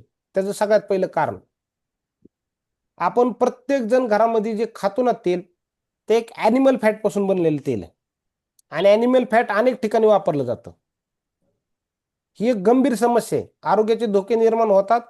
यांनी नैतिक आणि धार्मिक दृष्टिकोनातून बरेच प्रॉब्लेम चालू झालेत आणि सर्रास ॲनिमल फॅटची भेसळ चालू आहे. काही वादग्रस्त गोष्टी आहेत, काहींना पचणार नाही, पण या गोष्टी सर्रास चालतात. कारण भारतामध्ये पिकवणाऱ्यांची संख्या कमी आहे, खाणाऱ्यांची संख्या जास्त आहे आणि त्यात पण चांगलं उत्कृष्ट दर्जाचं तुमच्यापर्यंत पोहोचू शकत नाही, म्हणून अडल्ट्रेशन केलंच येते. त्याचे काही सत्यता मी तुमच्या समोर मांडणार आहे, काहींना पचणार नाहीत हे पण मी सत्यता मांडण्याचाच प्रयत्न करणार आहे, बरोबर ना. मग ॲनिमल sir. फॅट का वापरलं जातं त्याचं कारण सांगतो. बरीच लोक तुम्हाला माहिती आहे का, सगळ्यात जास्त आपण प्रवास करतो आणि प्रवासामध्ये ज्या पण बाहेर खातो गोष्टी, पॅक फूड असू द्या, तळलेले पदार्थ असू द्या, ह्या सगळ्यामध्ये आज ॲनिमल फॅट वापरलं जातं. त्याचं पहिलं कारण असतं कारण याला कमी खर्च लागतो. आपली लोक पहिले खर्चाकडे बघतात, कमी आणि स्वस्त खाल्लं जातं, बरोबर. जी लोक कमी स्वस्त खातात का, जिथं स्वस्त तळण्यासाठी जे पदार्थ वापरले जातात का त्याच्यामध्ये ॲनिमल फॅट वापरलं जातं, पशुची चरबी वापरली जाते. मेल्यानंतर वनस्पती तेल असतील, तूप असेल, ह्याच्यामध्ये ते मिश्रण केलेलंच जातं. ह्याचं मी काय सत्यता तुम्हाला सांगा, उत्पादनाचं प्रमाण वाढवलं जातं, म्हणजे इन्क्रीज व्हॉल्यूम होतं. तुम्हाला माहिती आहे 5 रुपयालाच आपल्याला चिप्स का मिळतात, त्याच्या पाठीमागचं कारण आहे ते कशात तेलामध्ये तळतात हे तुम्हाला मला माहिती आहे का. शेंगदाण्याचं जर का घाण्याचं तेल आणून तळलं तर ते 5 रुपयाला परवडेल का, चिप्स, नाही वेफर्स. परवडलं, नाही परवडलं. काही ठिकाणी तुम्हाला त्या खाण्याचा जो फ्लेवर चांगला दिसतो का, टेक्स्चर चांगलं दिसतं, त्याच्यामध्ये सुद्धा ॲनिमल फॅट वापरलं जातं. काही ठिकाणी जे आपण अन्न खातो का ते कुरकुरीत लागतं, चविष्ट लागतं, त्याच्या पाठीमागं पण आहे. एक साऊथ मधला मूवी आहे याच्यावरती, जर का कोणाला वेळ मिळाला तर बघून घ्या, फूड अडल्ट्रेशन वरती, तर खूप सुंदर त्यांनी बनवलेलं आहे. आपण जे चवीला येतं ना, नाकाला चांगलं वाटतं, जिभेला चांगलं वाटतं, त्याच्यामध्ये जनावरांची चरबी वापरलेली आहे. आणि कोणाला विश्वास बसत नसेल तर पाठीमागच्या काही महिन्यांपूर्वी तिरुपतीमध्ये जे लाडू वाटले गेले त्याच्यामध्ये सुद्धा ह्या गोष्टी जाणवलेल्या होत्या. माहिती आहे तुम्हाला, हा खूप मोठा विषय झाला. किती लोकांनी बघितली होती बातमी. येस सर, येस, राईट आहे, बरोबर आहे. येस सर, बघितली होती. आपण जे घरामध्ये वनस्पती तेल आणतो, डालडा आणतो, गाईचं म्हशीचं तूप आणतो, ह्याच्यामध्ये 50% पेक्षा जास्त जनावरांची चरबी वापरलेली आहे. आणि हे खूप मोठं रॅकेट आहे बरं का, हे तुमच्या माझ्यापर्यंत पोहोचत नाही. आणि अशा पदार्थामध्ये तुम्ही मला सांगा न्यूट्रिशन असू शकतं का. नाही. नाही ना. इथं भेसळयुक्त खातोय, मग मला सांगा आतमधले अवयव आपल्याला चांगलं चांगलं मागतात. आपण जिभेला आवडणार आणि नाकाला चांगलं वाटणार खातोय, पण बॉडीच्या आतमध्ये लई मोठा गोंधळ होतो. येस. प्रत्येक प्रकारच्या मिठाया ज्या बर्फ्या आपण खातो, बेकरी आयटम जे खातो, पेस्ट्री असेल, केक असेल, ब्रेड असेल, स्वस्त असणाऱ्या सगळ्या याच्यावरती ॲनिमल फॅट वापरलं जातं. आणि काही लोक मटण वगैरे खातात ना, प्रोसेस केले फूड खाल्ले जातात, त्याच्यामध्ये सुद्धा हे सापडलं जातं. काही इन्स्टंट नूडल्स स्नॅक्स मध्ये जे आपण खातो त्याच्यामध्ये सुद्धा हायड्रोजनेटेड फॅट्स पण असतात आणि ॲनिमल फॅट पण वापरलं जातं. हे सगळं तुम्ही युट्यूबला बघू शकता बरं का, ह्याच्यावरती लय मोठा स्टडी आहे. मग आता हे सगळं खाल्ल्यानंतर काय काय होतं तयार? हे सगळे पदार्थ नकळत आपण खातो, घरी पण खातो आणि बाहेर पण खातो. बघा, फक्त ॲनिमल फॅट असणारी आपल्या बॉडीच्या आतमध्ये जर का तेलात बदल झाला तर काय काय होते? बऱ्याच लोकांना पचन संस्थेचे विकार चालू होतात. पोटदुखी, जुलाब, उलटी, बद्धकोष्ठता दिसते तुम्हाला. दुधामध्ये पण भेसळ माहिती आहे तुम्हाला. ते काडसिद्धेश्वर महाराजांची एक क्लिप आहे, देशात किती लिटर दूध बनतं, कशापासून दूध बनतं आणि तुमच्या माझ्यापर्यंत काय येते. त्यामुळे पचन संस्थेचे आजार होतात. काहींच्या शरीरामध्ये अचानक ॲलर्जी, ते म्हणून तुम्ही काहीच खात नाही, फक्त घरातलंच खातो तरी पण ॲलर्जी होती. किती लोकांना असा अनुभव आलाय, अहो आम्ही बाहेरचं खात नाही तरी पण स्किनचे problem. Yes sir, yes, right आहे सर. राईट. काहींना किडनी स्टोनचे, मूत्रपिंडाचे, किडनीज डॅमेज होत चालली, लिव्हरच डॅमेज होत चाललाय माहिती आहे तुम्हाला. Yes sir, yes. ह्याचं कारण काय माहिती आहे तुम्हाला? जर का खोलात गेलं तर आपण भेसळयुक्त अन्न खातोय. आपण जे पाणी पितो का, पहिला माणसाला जो बोर लागायचा ना पाणी पिण्यासाठी, तो 60 फुटावर बोर लागायचा. त्याच्यामध्ये काही मिनरल्स असायचे, ते पाणी लोक प्यायची. लोक आळंदीच्या नदीचं पाणी प्यायची, काही लोक गावातल्या नदीचं पाणी प्यायची. पण आज 200-200 फुटावर बोर लागतो. त्याच्यामुळं आतमध्ये काही रसायन असतात. 200, 250, 300 फुटावर जे बोरचे पाणी पितात का, किंवा आपल्याकडे जे पाणी येतं त्या पाण्याची आपल्याकडं स्वच्छतेची पूर्णपणे तयारी नाहीये. आपल्याकडं कंटिन्युअस पाण्यामध्ये काय टाकलं जातं कोणाला माहिती आहे? कॉर्पोरेशन पाणी पाठवतं किंवा ग्रामपंचायत पाणी पाठवतो, त्याच्यामध्ये घटक टाकला जातो. कोणाला माहिती आहे का? क्लोरीन. क्लोरीन Yes, Medical टाकलं. sir. आणि Medical क्लोरीन जर का आपण कंटिन्यू पाणी पिलो तर आपल्याला किडनी डॅमेज होती. सध्या त्याचं प्रमाण वाढले, येस सर, येस. कारण आपल्याकडे शुद्ध पाणी भेटत नाही. जगात फक्त 20% लोकांना चांगलं पाणी भेटते, बाकी लोकांना भेटत नाहीये. म्हणून तर घरामध्ये काय आले, लोकांचे फिल्टर आले. फिल्टर तिकडे लावले, फिल्टर टाकल्यामुळे जे होते ते पण मिनरल गायब झाले. आपण नुसतंच ऍसिडिक पाणी पितोय, त्याचा पण लय मोठा गोंधळ तुमच्या आणि माझ्या शरीरात होते. पाणी ही जीवन आहे, पण आज पाणी पण तुमच्या आणि माझ्या शरीरासाठी घातक होत चाललेलं आहे. म्हणून हे सगळी गोष्ट आपण बघा, तेलात भेसळ झाल्यापासून काय झाली आपल्याला समजत नाही. म्हणून हृदयविकाराचे पण त्रास वाढलेत. आपण वनस्पती तेल तूप खाण्याचा प्रयत्न करतोय, नाही मिळालं तर काही लोक आज पामयुक्त तेल खातोय आपण, तेलामधली भेसळ आहे. त्याच्यामुळं माणसाच्या शरीरामध्ये ट्रान्सफॅट वाढत चाललेत, रक्तवाहिन्यांमध्ये चरबी वाढत चाललेली, लहान लहान मुलांना हार्ट अटॅक येत चाललेत, कॅन्सर सारखे आजार होत चाललेले आहेत. काही लोकांना कुपोषणाचे बळी पडतात, काही लोक दुधात भेसळ असल्यामुळं. इथे लक्षात, काही लोकांना आपण जे भेसळयुक्त अन्न खातो, परवाची आपल्या ग्रुपला एक मेसेज आला होता, राजस्थान मधली घटना होती, फरचीचा भुगा खातात मिसळला जात होता. कोणी कोणी बघितली ती व्हिडिओ? ग्रुपला आलता व्हिडिओ तो. जी राजस्थान मध्ये बरेच लोक फरशी काडापा बनवतात का, त्या भागामधल्या जी लोकांचा जो भर असती ती खतांमध्ये मिश्रित केली जात होती आणि ते विकलं जात होतं एका नामांकित कंपनीचं. त्याचेच काही घटक तुमच्या आणि माझ्या शरीरावर जातात, त्याच्यामुळे आपली नर्वस सिस्टम डॅमेज होती, माणसाला स्मरणशक्ती गायब होती, एकाग्र राहत नाहीत, न्यूरोलॉजिकल प्रॉब्लेम व्हायला लागलेत माणसालाच. बघा, हिकडल्या गोष्टी खातात जातात, खाताला पण चांगलं भेटत नाही, असंच आपण काही ना काही तर खातोय. अन्नामध्ये विषभाज्या होते, म्हणजे काही लोकांना भेटल्यानंतर फूड पॉइझनिंग होतो. घरात खाऊन फूड पॉइझनिंग होतं, माहितीये तुम्हाला? Yes, yes. किती लोकांना ते म्हणतो आम्ही बाहेरचं खात काय नाही, डॉक्टरकडे गेले, डॉक्टर म्हणतो काय फूड पॉइझनिंग झाले. अनेक घटना त्या पाठीमागच्या. आपण जे आणतो ना पॅक फूड, त्याच्यावरती कधी कधी बुरशी साठलेली असते, जे आपल्या जाणव होत नाही. फंगस साठलेलं असतं, जे जाणवत नाही. लहान मुलांचे लय मोठे मोठे प्रॉब्लेम चालू व्हायला लागले त्याच्यामुळे. आणि एक सर्वे असा सांगतो, आपण दिवसाला किमान 1 किलो तरी अन्न खात असेल, आणि 1 किलो अन्नाच्या पाठीमागं कमीत कमी आपण प्रत्येक जण 30 मिली विष शरीराच्या आतमध्ये जाते. ही सगळ्यात शॉकिंग न्यूज आहे. आपल्याला जाणवत नाही बरं का. माणूस लय धडधाकट असतो, मग वयाच्या 35-40 नंतरच काय आजार चालू होतात, कारण स्लो पॉइझन असताना आपण बऱ्याच गोष्टी खातो आणि स्लो पॉइझन जाते. त्याला बॅलन्स करण्यासाठी न्यूट्रिशन नसेल तर काय केलं, आजारीच पडणार. उभ्या आयुष्यात कमवलेला पैसा का दवाखान्यात जातो, त्याचं एक कारण आहे, जिथं आपण भेसळयुक्त अन्न खातो. गांधीजी म्हणून गेले हेल्थ इज वेल्थ, गरजेचे आहे. पण आपण आपलं आरोग्य बिघडल्यानंतर आपली खरी परीक्षा कुठनं चालू होती, दवाखान्यापासून. आणि तुम्हाला आणि मला सगळ्यात मोठा विश्वास डॉक्टरवर असतो. मी कुठल्या डॉक्टरांच्या विरोधात नाहीये, पण प्रॉब्लेम काय झाला, आपल्या आजूबाजूला वातावरणच असं बनवले. खरा आपल्याला प्रचार व्हायला पाहिजे होता कशाचा, आयुर्वेदाचा, शरीरशास्त्राचा, निरोगी राहण्याचा, याचा प्रचार प्रसार होणं लय गरजेचं होतं. पण आपल्या आजूबाजूला काय झालाय, IPLचा प्रसार झालाय, फेसबुकचा झालाय, इंस्टाग्रामचा झालाय, व्हॉट्सअपचा झालाय, AIचा झाला, आणि ज्याचा व्हायचा पाहिजे त्याचा बाजूलाच राहिला. जातीवाद वाढलाय. खरं नाही खोटं? झालं. म्हणून आपल्या आजूबाजूला पहिलं Yes, sir. Yes, sir. काही सर्दी खोकला येऊ दे, पहिले लोक काय करतात, चला दवाखान्यात. खरे नियमाने प्रॅक्टिस करणारे Yes, sir. 10-15 लोकच आहेत, 10-15% डॉक्टर्स आहेत, आणि अनियमाने करणारे असंख्य लोक आहेत. मग आपली खरी परीक्षा कुठनं चालू होते बघा, एकतर शेतात चांगलं पिकत नाही, इकडे भेसळयुक्त खातो, आणि तिथनं पुढे तुमची माझी परीक्षा चालू होती. खरे खोटे? मग दवाखान्यात Yes, sir. गेल्यानंतर काय काय होतं ते तुम्हाला दाखवतो. WHO सांगतो, एक वाईट कोड सिंड्रोम असतो. समजा आपल्या बॉडीमध्ये समजा 10% आजार असेल, किती टक्के? 10%. तोच जर का आपण 10%. दवाखान्यामध्ये नेला ना, तोच आजार 20% जातो, कारण माणसाची मानसिकता त्याला अडॉप्ट करते.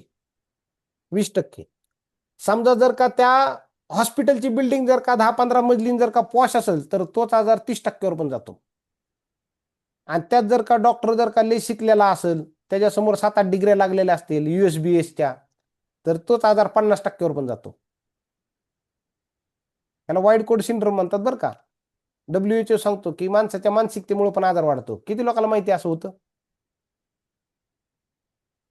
हॅलो, येस सर, होतं असं. होतं? ओके. Yes sir, yes. आपण लोक काय करतो, ह्या गोळ्या त्या गोळ्या त्या गोळ्या, होतं ना. आपल्याला आजूबाजूला सगळ्यात जास्त प्रचार आयुर्वेदाचा आहे का ॲलोपॅथिकचा आहे? ॲलोपॅथिकचा आहे. मग हे बघा, आपण आहे, आपण अशाच किलोनी गोळ्या लिटरने औषधं पितोय. सध्या जर का बघितलं गेलं तर मॉडर्न सायन्स काही ठिकाणी जाऊन आहे ना, काही ठिकाणी म्हणण्यापेक्षा बऱ्याच ठिकाणी एका वेळेनंतर फेल होतं. जसं कोविडमध्ये वेगवेगळे प्रयोग केले गेले आणि ते फेल होत गेले. खरंय खोटं आहे? लोकांना उपचारच कळला नाही Yes, कोणता sir. करायला पाहिजे. सायन्स काय होते, काही ठिकाणी गेल्यानंतर फेल होते. पण आपल्या 5,000 वर्षापूर्वी जे आयुर्वेद समजून सांगितलं ना, ते आजपर्यंत कधी फेल झालेलं नाही. मग लोक काय केले, आजूबाजूला ॲलोपॅथीचा एवढा प्रचार आणि प्रसार झालाय, जवळजवळ प्रत्येक ॲलोपॅथिक औषधाचे काही ना काही तर दुष्परिणाम आहेतच. मळमळ होणं, उलट्या होणं, जुलाब होणं, चक्कर होणं, झोपेवर परिणाम जाणवणं, शरीरावर पुरळ येणं, असे अनेक आहेत. त्याच्यानंतर आपले ऑर्गन खराब होतात, ॲलर्जीचा प्रॉब्लेम जाणवतो. आणि बरेच लोक असे आहेत की जी लोक दीर्घकाळ औषधं घेतात, बरोबर का नाही, त्याचे पण त्यांच्या बॉडीवर दुष्परिणाम जाणवतात. आणि काही असे आहेत की जे माणसाच्या किडनीला आणि पोटाला सगळ्यात जास्त आजारी करण्यामध्ये काम करतात. काही ठिकाणी आपण एवढ्या गोळ्या खातो ना, तर आपल्या बॉडीच्या आतमध्ये ना काही विषाणू एवढे ताकदवान बनल्यात एका आजाराचे, ते म्हणते तू कसलेही मोठ्या, तू 100 mg ची गोळी खातो आपण. काही असं म्हटलं जातं, पूर्वी लोक पित्त झालं तर 5 ते 10 mg ची गोळी खात होती. पण आज आपण 500 mg ची जरी गोळी अँटीबायोटिक खाल्ली नाही तरी माणसाचं पित्त होत नाही. बरं माहिती तुम्हाला, म्हणजे माणसाला डबल Yes. डोस घ्यावा लागतो कधी कधी. माझे एक मित्र आहेत सारंग म्हणून, त्यांना परवा आजार आलता, ते म्हणलं नाही नाही नाही, मला 100,000 mg च्या 2 गोळ्या एक इंजेक्शन घेतल्याशिवाय बरंच वाटणार नाही. म्हणजे त्या बॉडीच्या आतमध्ये जे आतमध्ये विषाणू तयार होतात, त्याची रेजिस्टिव्ह पॉवरच एवढी वाढली की कधी कधी अँटीबायोटिक पण काम नाही करत. म्हणजे अँटीबायोटिक किती घातक असतात, त्या आतमधल्या काही जीवाणूंची रेजिस्टिव्ह पॉवर एवढी डेंजर लेवलला वाढवतात की आपण किती जरी मोठमोठ्या अँटीबायोटिक गोळ्या खाल्ल्या तरी त्या लागू पडत नाहीत. कधी कधी आपण काय करतो, ड्रग्सचं इंटरॅक्शन होतं आतमध्ये, बरोबर ना. आजारी पडलेले लोक काय करतात, कधी कधी ह्या गोळी बरोबर ती पण गोळी, कधी कधी असं होतं त्या गोळीसोबत एक आयुर्वेदिक काढा, आणि कधी कधी गोळी आणि जेवण ह्याचं कधी बॉडीच्या आतमध्ये इंटरॅक्शन होतं, कधी कळत नाही की काय खाल्लं पाहिजे काय टाळलं पाहिजे. काहींना सवयच लागली जाते माहिती तुम्हाला. काय काय लोकांना झोपीची गोळी खाल्ल्याशिवाय झोप लागत नाही, काहींना संडासची गोळी खाल्ल्याशिवाय बाथरूमच होत नाही. माहिती काही लोक ऍडिक्टिव्ह झालेत, काही लोक गोळ्यांची. आणि काही लोकांना सिम्पटम जाणवतात की समजा ही जर का बॉडीच्या आतमध्ये नाही गेलं तर झोपेचा प्रॉब्लेम, भीती वाटणार, उलटी आल्यासारखं वाटणार, टेम्परेचर वाढणार, कफ होणार, वेट गेन होणार, असे काही विचित्र लक्षणं काय होतात, तयार होतात. हे ॲलोपॅथिकचे साईड इफेक्ट होतात, बरोबर ना. आणि आपण काय काय ना आपल्या बॉडीची नॅचरल इम्युनिटी जी होती ना ती गमवून बसलोय. निसर्गाने तुम्हाला आणि मला एक प्रतिकारशक्ती दिली होती, पण आपण एवढ्या गोळ्या खाऊन खाऊन खाऊन खाऊन काय झालं, आपली जी खरी प्रतिकारशक्ती होती ना ती गायब झाली आज. किती लोकांना माहिती आहे की अनेक लोक असे त्यांची नॅचरल प्रतिकारशक्तीच राहिलेली नाही. त्यांना असं वाटतं एखादं वॅक्सिन घेतलं तरच मी बरा होऊ शकतो, थोडी सलाईन, थोडं रक्त चढवलं तरच मी बरा होऊ शकतो. काही लोक तुम्हाला असे सापडतील त्यांना स्टिरॉइड घेतल्याशिवाय बरंच वाटत नाही, जे तुमच्या आणि माझ्या आजूबाजूला कदाचित लोक असेल. आणि बऱ्याच वेळेस डॉक्टरांकडनं काही काही गोष्टी अशा घडतात की लक्षणच कळत नाहीत आणि ती लक्षणं दाबली जातात. WHO सांगतो की जगामध्ये मेडिकलचे म्हणजे मेडिसिनचे साईड इफेक्ट आणि डॉक्टरांच्या चुकीमुळे 10% लोकांचा जीव जातो. ही इमेज पण आहे माझ्याकडे, मी तुम्हाला दाखवून. त्यातली सध्या पुण्यातली एक घटना घडली होती दीनानाथ मंगेशकरची. त्या हॉस्पिटल डॉक्टरला काय म्हणतात सरेंडर करावं लागलं. कधी कधी अशा पण घटना घडतात. काही ठिकाणी लक्षणं दाबली जातात, कळतच नाही काय चाललंय. म्हणून त्याला काय केलं जातं, काही परमनंट औषधं दिली जातात. ह्याच खाण ह्याच्यासोबतच जगन ह्याच्यासोबतच मर. जसं बीपी सारखा आजार होतो, त्याला जर का विचारलं बीपीचं औषध कधी बंद करायचं तर तो म्हणतो जोवर तू सरणावर झोपत नाही तोवर ते बंद करायचं नाही. ऐकलं असेल, जुनी लोक नेहमी सांगतात ज्या दिवशी मरणार त्या दिवशी बीपीची गोळी बंद होणार. काहींच्या पेनदुखी असेल, वाताच्या वगैरे गोळ्या असेल त्या आयुष्यभरसाठी लोक खातात, पण मुळामध्ये शरीराची जी प्रतिकारशक्ती असते ती गायब झाली असते. आणि काही लोक आर्थिक भार असतो लोकांवरती ॲलोपॅथिकचा. दिसते का तुम्हाला? मध्ये कोण आहे बरं? आपण. आणि आजूबाजूचे सोडतच नाहीत. असे प्रकार लय चाललेत. मी म्हंटल ना 5-10% लोक इथिकली करतात, पण नंतर नॉन इथिकल प्रॅक्टिस करणाऱ्या लोकांची संख्या खूप वाढली. त्याच्यामुळं जगाला हुशार करण्यापेक्षा आपण जर का हुशार झालो आणि आरोग्याची काळजी घेतली तर तुमच्या आणि माझ्या दारामध्ये दवाखाना येणार नाही, आपण वाचू शकतो. त्यामुळे न्यूट्रिशन समजणं लय गरजेचं आहे. आणि कधी कधी निदान नाही झालं, झाकलं जातं, काय काय लक्षणं दाबली जातात. त्याच्यामुळे अशी वेळ येते कधी कधी माणसाला आयुष्यभर बेडच, सलाईनच, केअरटेकरच, ऑक्सिजनच, असे अनेक लोक आहेत. तुम्हाला दाखवतो मी, अनेक अनेक लोक आहेत त्यांना आयुष्यभरासाठी व्हेंटिलेटर आहे. काही लोक असे आयुष्यभरासाठी त्यांच्या संग केअरटेकर ठेवलेत. बघितलं असतील तुम्ही काही लोक असे बघितले कधी कोणी की त्यांच्यासोबत आयुष्यभर केअरटेकर, आयुष्यभर व्हेंटिलेटर, बेडवरच झोपलाय, डायपरच लावून ठेवली, त्याच्यानंतर लघवीला नळीच लावून ठेवली. कारण त्यांचं निदान काही लोकांना कधी लक्षातच आलं नाही, डॉक्टरांना सुद्धा. म्हणजे अशा अनेक समस्या उद्भवतात. मग काय होतं आपल्या बॉडीमध्ये, जर का आपलं मेन बॉडीचं जर का मेटाबॉलिझम नीट नाही गेलं, शरीर काय म्हणतं तुम्ही काय खाता हे महत्वाचं नाही, तुम्ही किती पचवता हे महत्वाचं आहे. आणि पचन संस्थेत जर का बिघाड झाले तर लय मोठे चॅलेंजेस होतात. मग आपण जे अन्न खातो ना त्याच्यामुळे आपली बॉडी आहे ना, त्याचा जो पीएच आहे ना तो बिघडत चाललेला आहे. सगळ्यात जास्त आपल्या बॉडीचा पीएच बिघडलेला आहे. जो नॅचरल राहायला पाहिजे तो ऍसिडिक होत चाललेला आहे. आणि न्यूट्रिशन खाल्ल्यामुळे खरं आपली बॉडी अल्कलाईन होत असते, पण आपल्या बॉडीमध्ये आज अल्कलाईन होण्यासाठी ज्या गोष्टी पाहिजे त्या आपण खात नाहीये. त्याच्यामुळे आपल्या बॉडीला सगळ्यात जास्त प्रॉब्लेम होत चालले, बरोबर ना. हार्ट अटॅक पासून बरेच प्रॉब्लेम होत चालले. मग शरीर काय म्हणतं, आपले जे हेअर आहेत, हा चार्टचा जर का तुम्हाला स्क्रीनशॉट घेता आला तर प्रत्येकाने घ्या. आपले जे केस आहेत ज्याला आपण दागिना म्हणतो त्याला प्रोटीन आणि विटॅमिन बी लागतं. आपलं जे ब्रेन आहे ज्याला vitamin B6, B12, B9, omega 3 लागतं. आपले जे डोळे आहेत त्याला विटॅमिन ए लागतं जे गाजरामध्ये असतं. आपले जे दात असतात, हाड आहेत, त्याला कॅल्शियम, फॉस्फरस, विटॅमिन डी लागतं. आपल्या बॉडीमध्ये थायरॉइड नावाची ग्रंथी आहे. थायरॉइड हा आजार नाही, एक ग्रंथी आहे. बऱ्याच लोकांना असं वाटतं थायरॉइड आजार आहे का, नाही तर ही शरीरात असणारी ग्रंथी आहे ज्याला विटॅमिन बी लागतं, आयोडीन लागतं, ओमेगा 3 लागतं आणि पर्याप्त प्रमाणामध्ये पाणी लागतं. आपलं जे फुफ्फुस आहे त्याला विटॅमिन सी, ई आणि अँटीऑक्सिडंट लागतं. आपले जे हृदय आहे त्याला बी कॉम्प्लेक्स लागतं, पूर्ण हृदयाला विटॅमिन बी पण लागतं, सी पण लागतं, ई पण लागतं, प्रोटीन लागतं, को एन्झाईम्स. आपल्या कंपनीने नवीन एक त्यासाठी टॅबलेट आणली को एन्झाईम्स मध्ये. ओमेगा 3, 6, 9 लागतं आणि ॲलिसिन लागतं, जे आपल्या गार्लिक नावाच्या टॅबलेटमध्ये ॲलिसिन आहे. आपल्या बॉडीमधला लिव्हर आहे, सगळ्यात मोठं काम करतं लिव्हर. 1.5 लिटर रक्त एका लिव्हरमध्ये असतं आणि शरीरातले सगळे आजार सहन करण्याची ताकद आपल्या लिव्हरमध्ये. त्याला विटॅमिन बी लागतं आणि फायबर लागतं. आपल्या बॉडीतला लिव्हर म्हणजे मराठी चित्रपटातली अल्का कुबल आहे, किती बी त्रास द्या सहन करतं.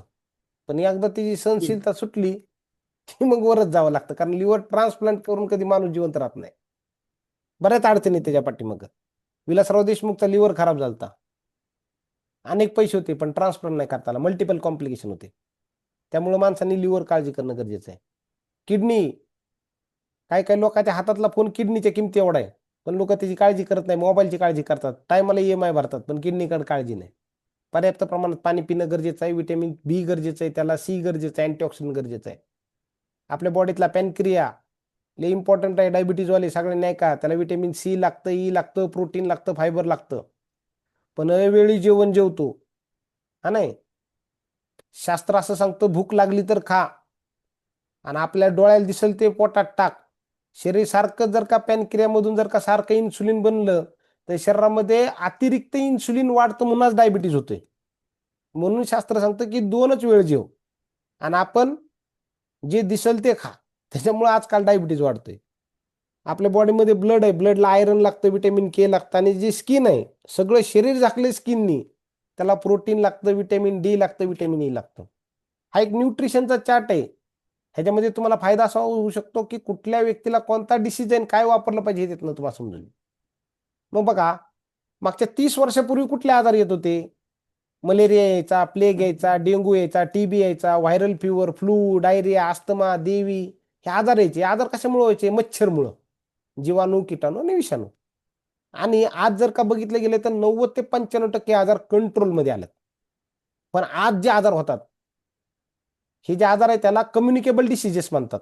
म्हणजे एकमेकाच्या संपर्कात आले तर आजार होतात. पण आज हे आजार आलेत आपल्याकडे नॉन कम्युनिकेबल, म्हणजे आपण एकमेकाच्या संपर्कात जरी नाही आलो तरी सुद्धा आपल्याला आजार वाढले. ते कोणते?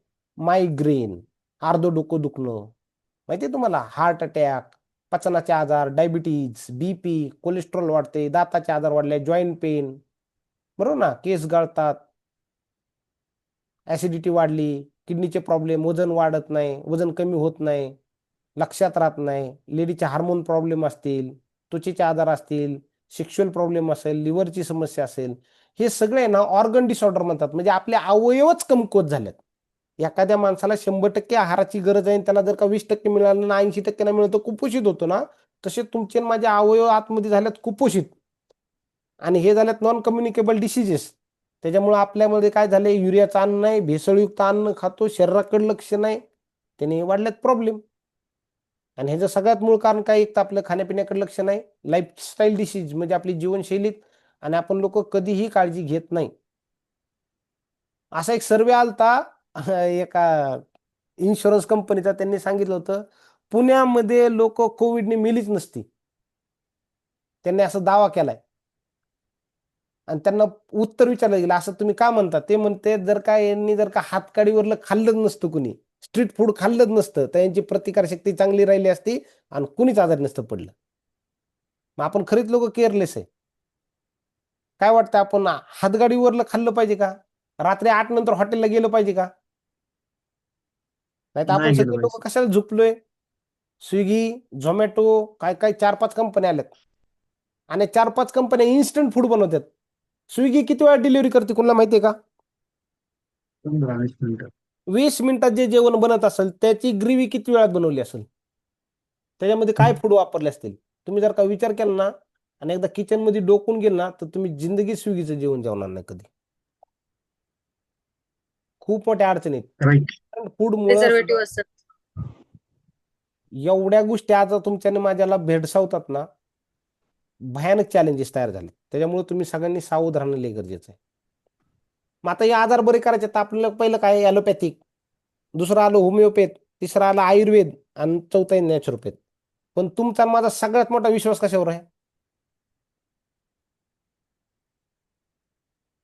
Hello, allopathy.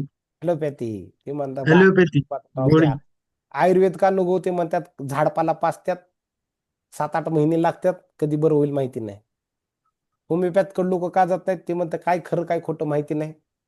आणि माणसं निसर्ग उपचाराकडे का जात नाहीत? कारण निसर्ग उपचारात कोणते औषध गोळीच वापरत नाही, त्यांचा विश्वासच बसत नाही याच्यावर.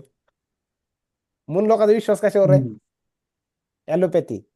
ते म्हणतात, मला ॲलोपॅथी. चांगलं आठवतंय, ॲलोपॅथी. मी लहान होतो तर मी ज्या एरियामध्ये राहतो तिथे एक रणवरे नावाचे डॉक्टर होते आणि ते काय करायचे माहितीये का, आपल्याकडे स्ट्रीप मध्ये गोळ्याच्यात. तर पूर्वी मी जेव्हा लहान होतो मला जसं आठवतं तेव्हा कधी स्ट्रीप मध्ये गोळ्या नव्हत्या. ते काय करायचे, पावडर तयार करून द्यायचे गोळ्याचे आणि 3च पुढे द्यायचे आणि त्याच्यावर पेन आणि खून असायची, सकाळी खा, दुपारी खा, संध्याकाळी खा. त्यातच माणूस बरा व्हायचा.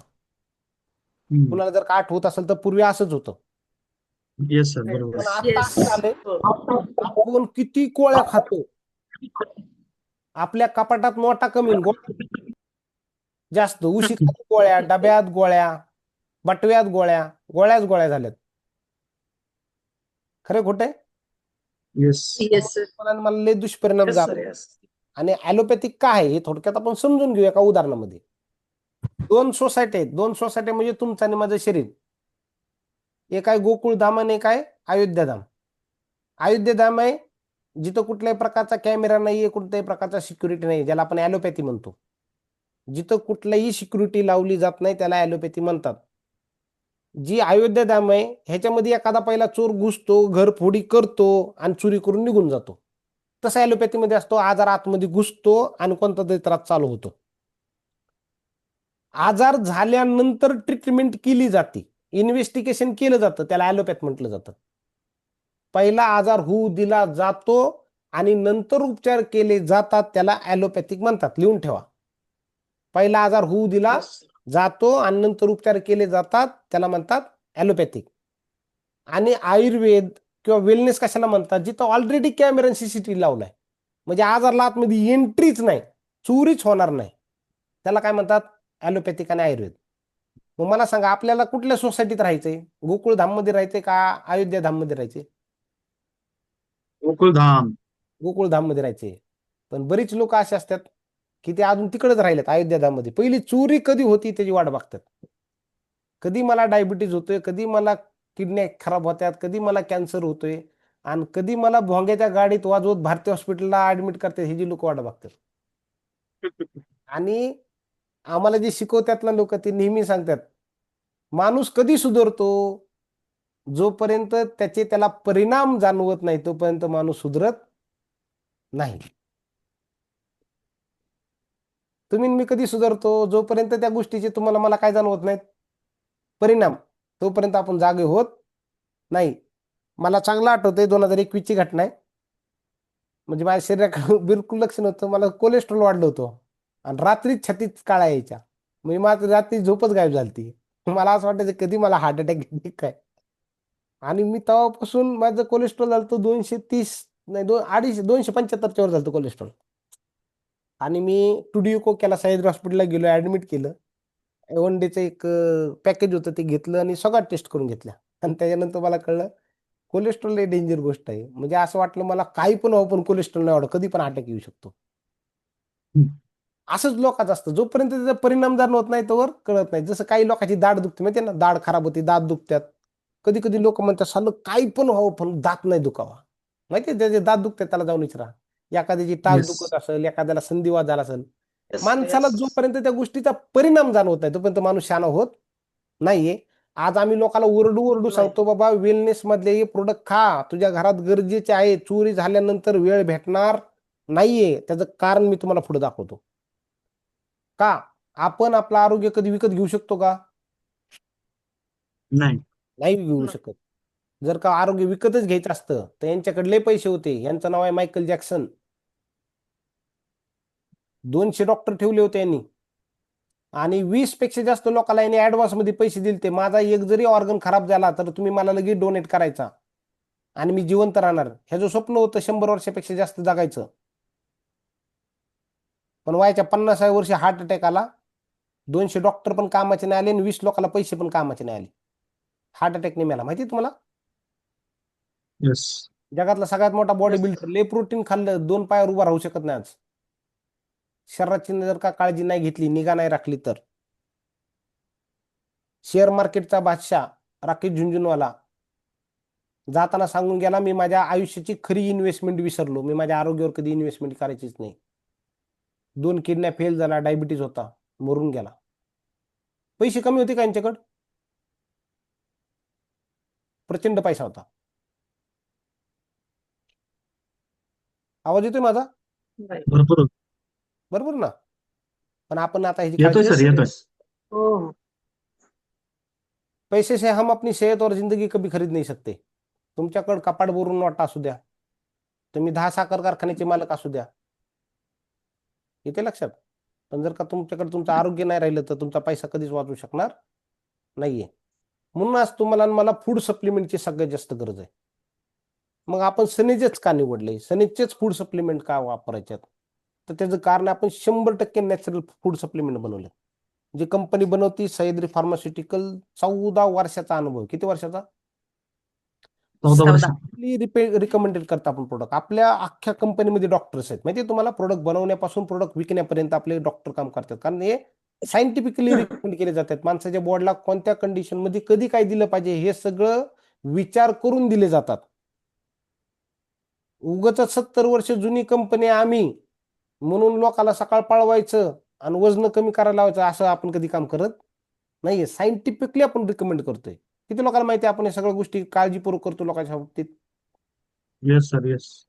Yes, sir. तर आपल्या शरीरात जेवढे पण प्रोडक्ट आहेत हे काय करतात, ती ज्याची डिफिशियन्सी तीच भरून काढतात. त्याच्यामुळे माणसाला खूप सुंदर सुंदर रिझल्ट येतात. मग अशी काही तुम्ही जे आजाराचे जे रिझल्ट सांगितले त्याचं कारण काय, मुळात कोणती डिफिशियन्सी आहे आणि त्याला काय प्रोडक्ट दिले जाते तेच भरून काढण्याचं काम करतात. म्हणून आपले प्रोडक्ट लोकांपर्यंत चांगलं काम करतात. 4-5 वर्षाचे असणाऱ्या कंपनीने आज बाजारामध्ये धुमाकूळ का घातलाय? कारण आपण काय करतोय, डिफिशियन्सी बेस्ड प्रोडक्ट देण्यामध्ये काम करतो. बरोबर आहे. आणि जे पण Yes. आपल्या बॉडीमध्ये नॉन कम्युनिकेशेबल जे पण डिसऑर्डर होत चालले, जसे काहींना किडनीचे प्रॉब्लेम होतात, काहींना लंग्सचे प्रॉब्लेम होतात, म्हणजे जिथं क्रॉनिक डिसीज आहेत अशामध्ये पण काही ठिकाणी डॉक्टरांच्या रिकमेंडेशननुसार आधाराला सोल्युशन मिळाले. कारण आपल्याकडे काही इथिकल डिव्हिजनचे प्रोडक्ट आहेत जे प्युअर मेडिसिन बेसमध्ये. मग मला सांगा, इकडं सप्लिमेंट आहे, इकडं मेडिसिन आहे, तर लोकांच्या शरीरामध्ये कधी आजार घुसल का?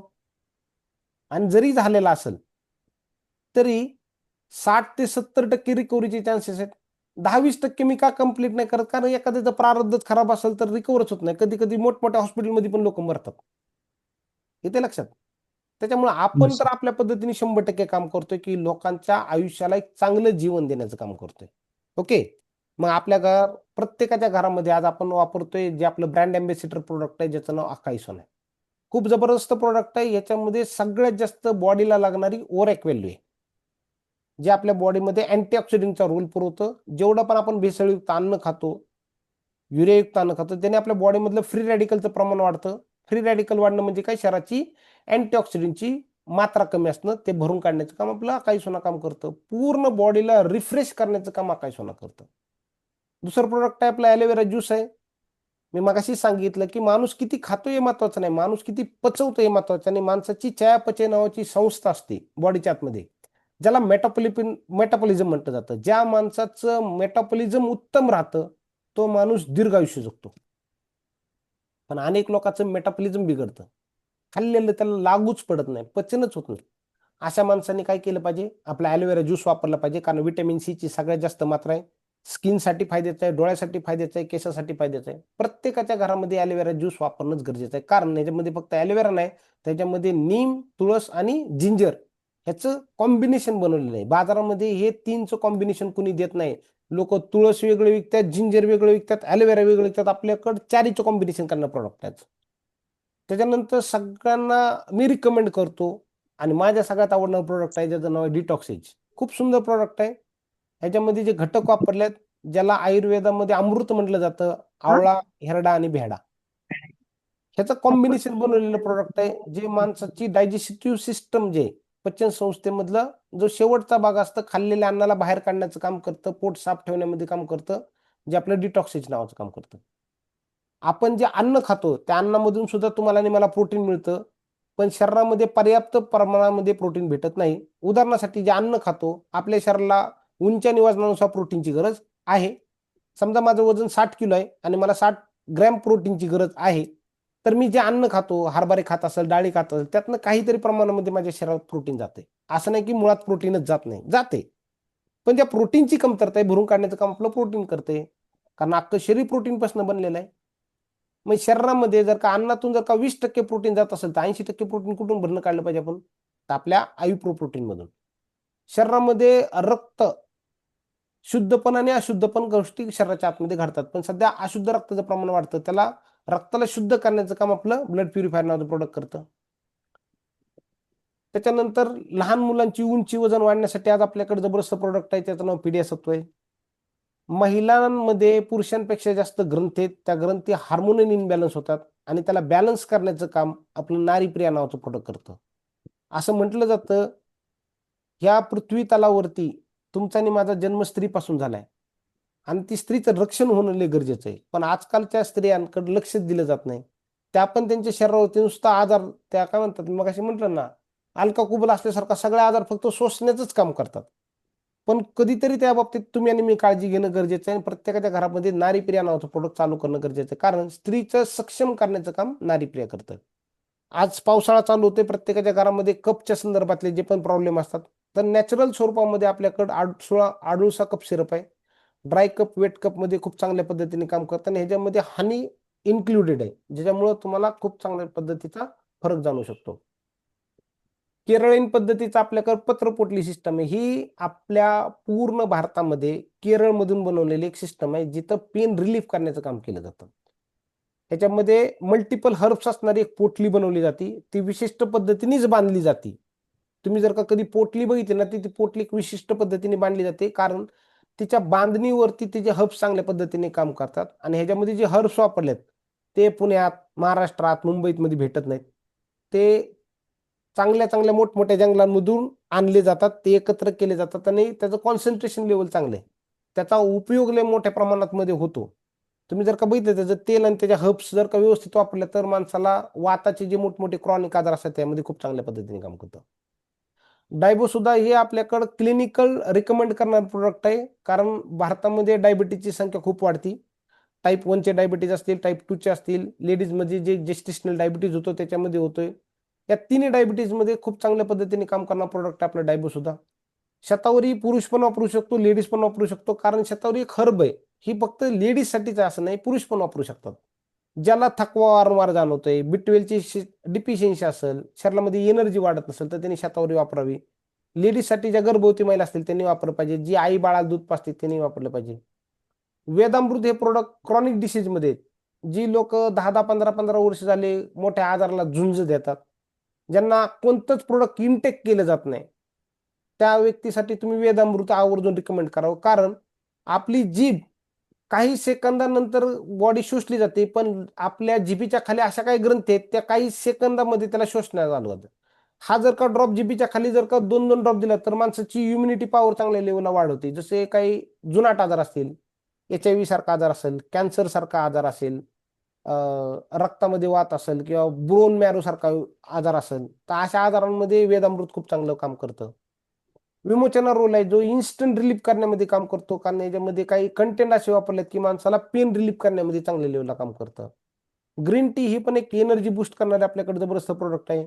वेट मॅनेजमेंटमध्ये करणारं प्रोडक्ट आपल्याकडे मेदोलाइट. मेद म्हणजे जाडीच, आपल्या शरीरामध्ये जाडी नावाचा आजार असतो जो मेदाच्या स्वरूपामध्ये पकडला जातो, त्यालाच बॅलन्स करण्याचं काम आपलं प्रोडक्ट करतं.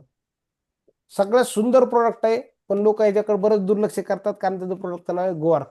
आपल्या पूर्ण बॉडीला डिटॉक्स करण्यामध्ये किडनीचा आणि लिव्हरचा लय मोठं कार्य असतं आणि त्याला प्रोटेक्ट करण्याचं काम गोआर्क करतं.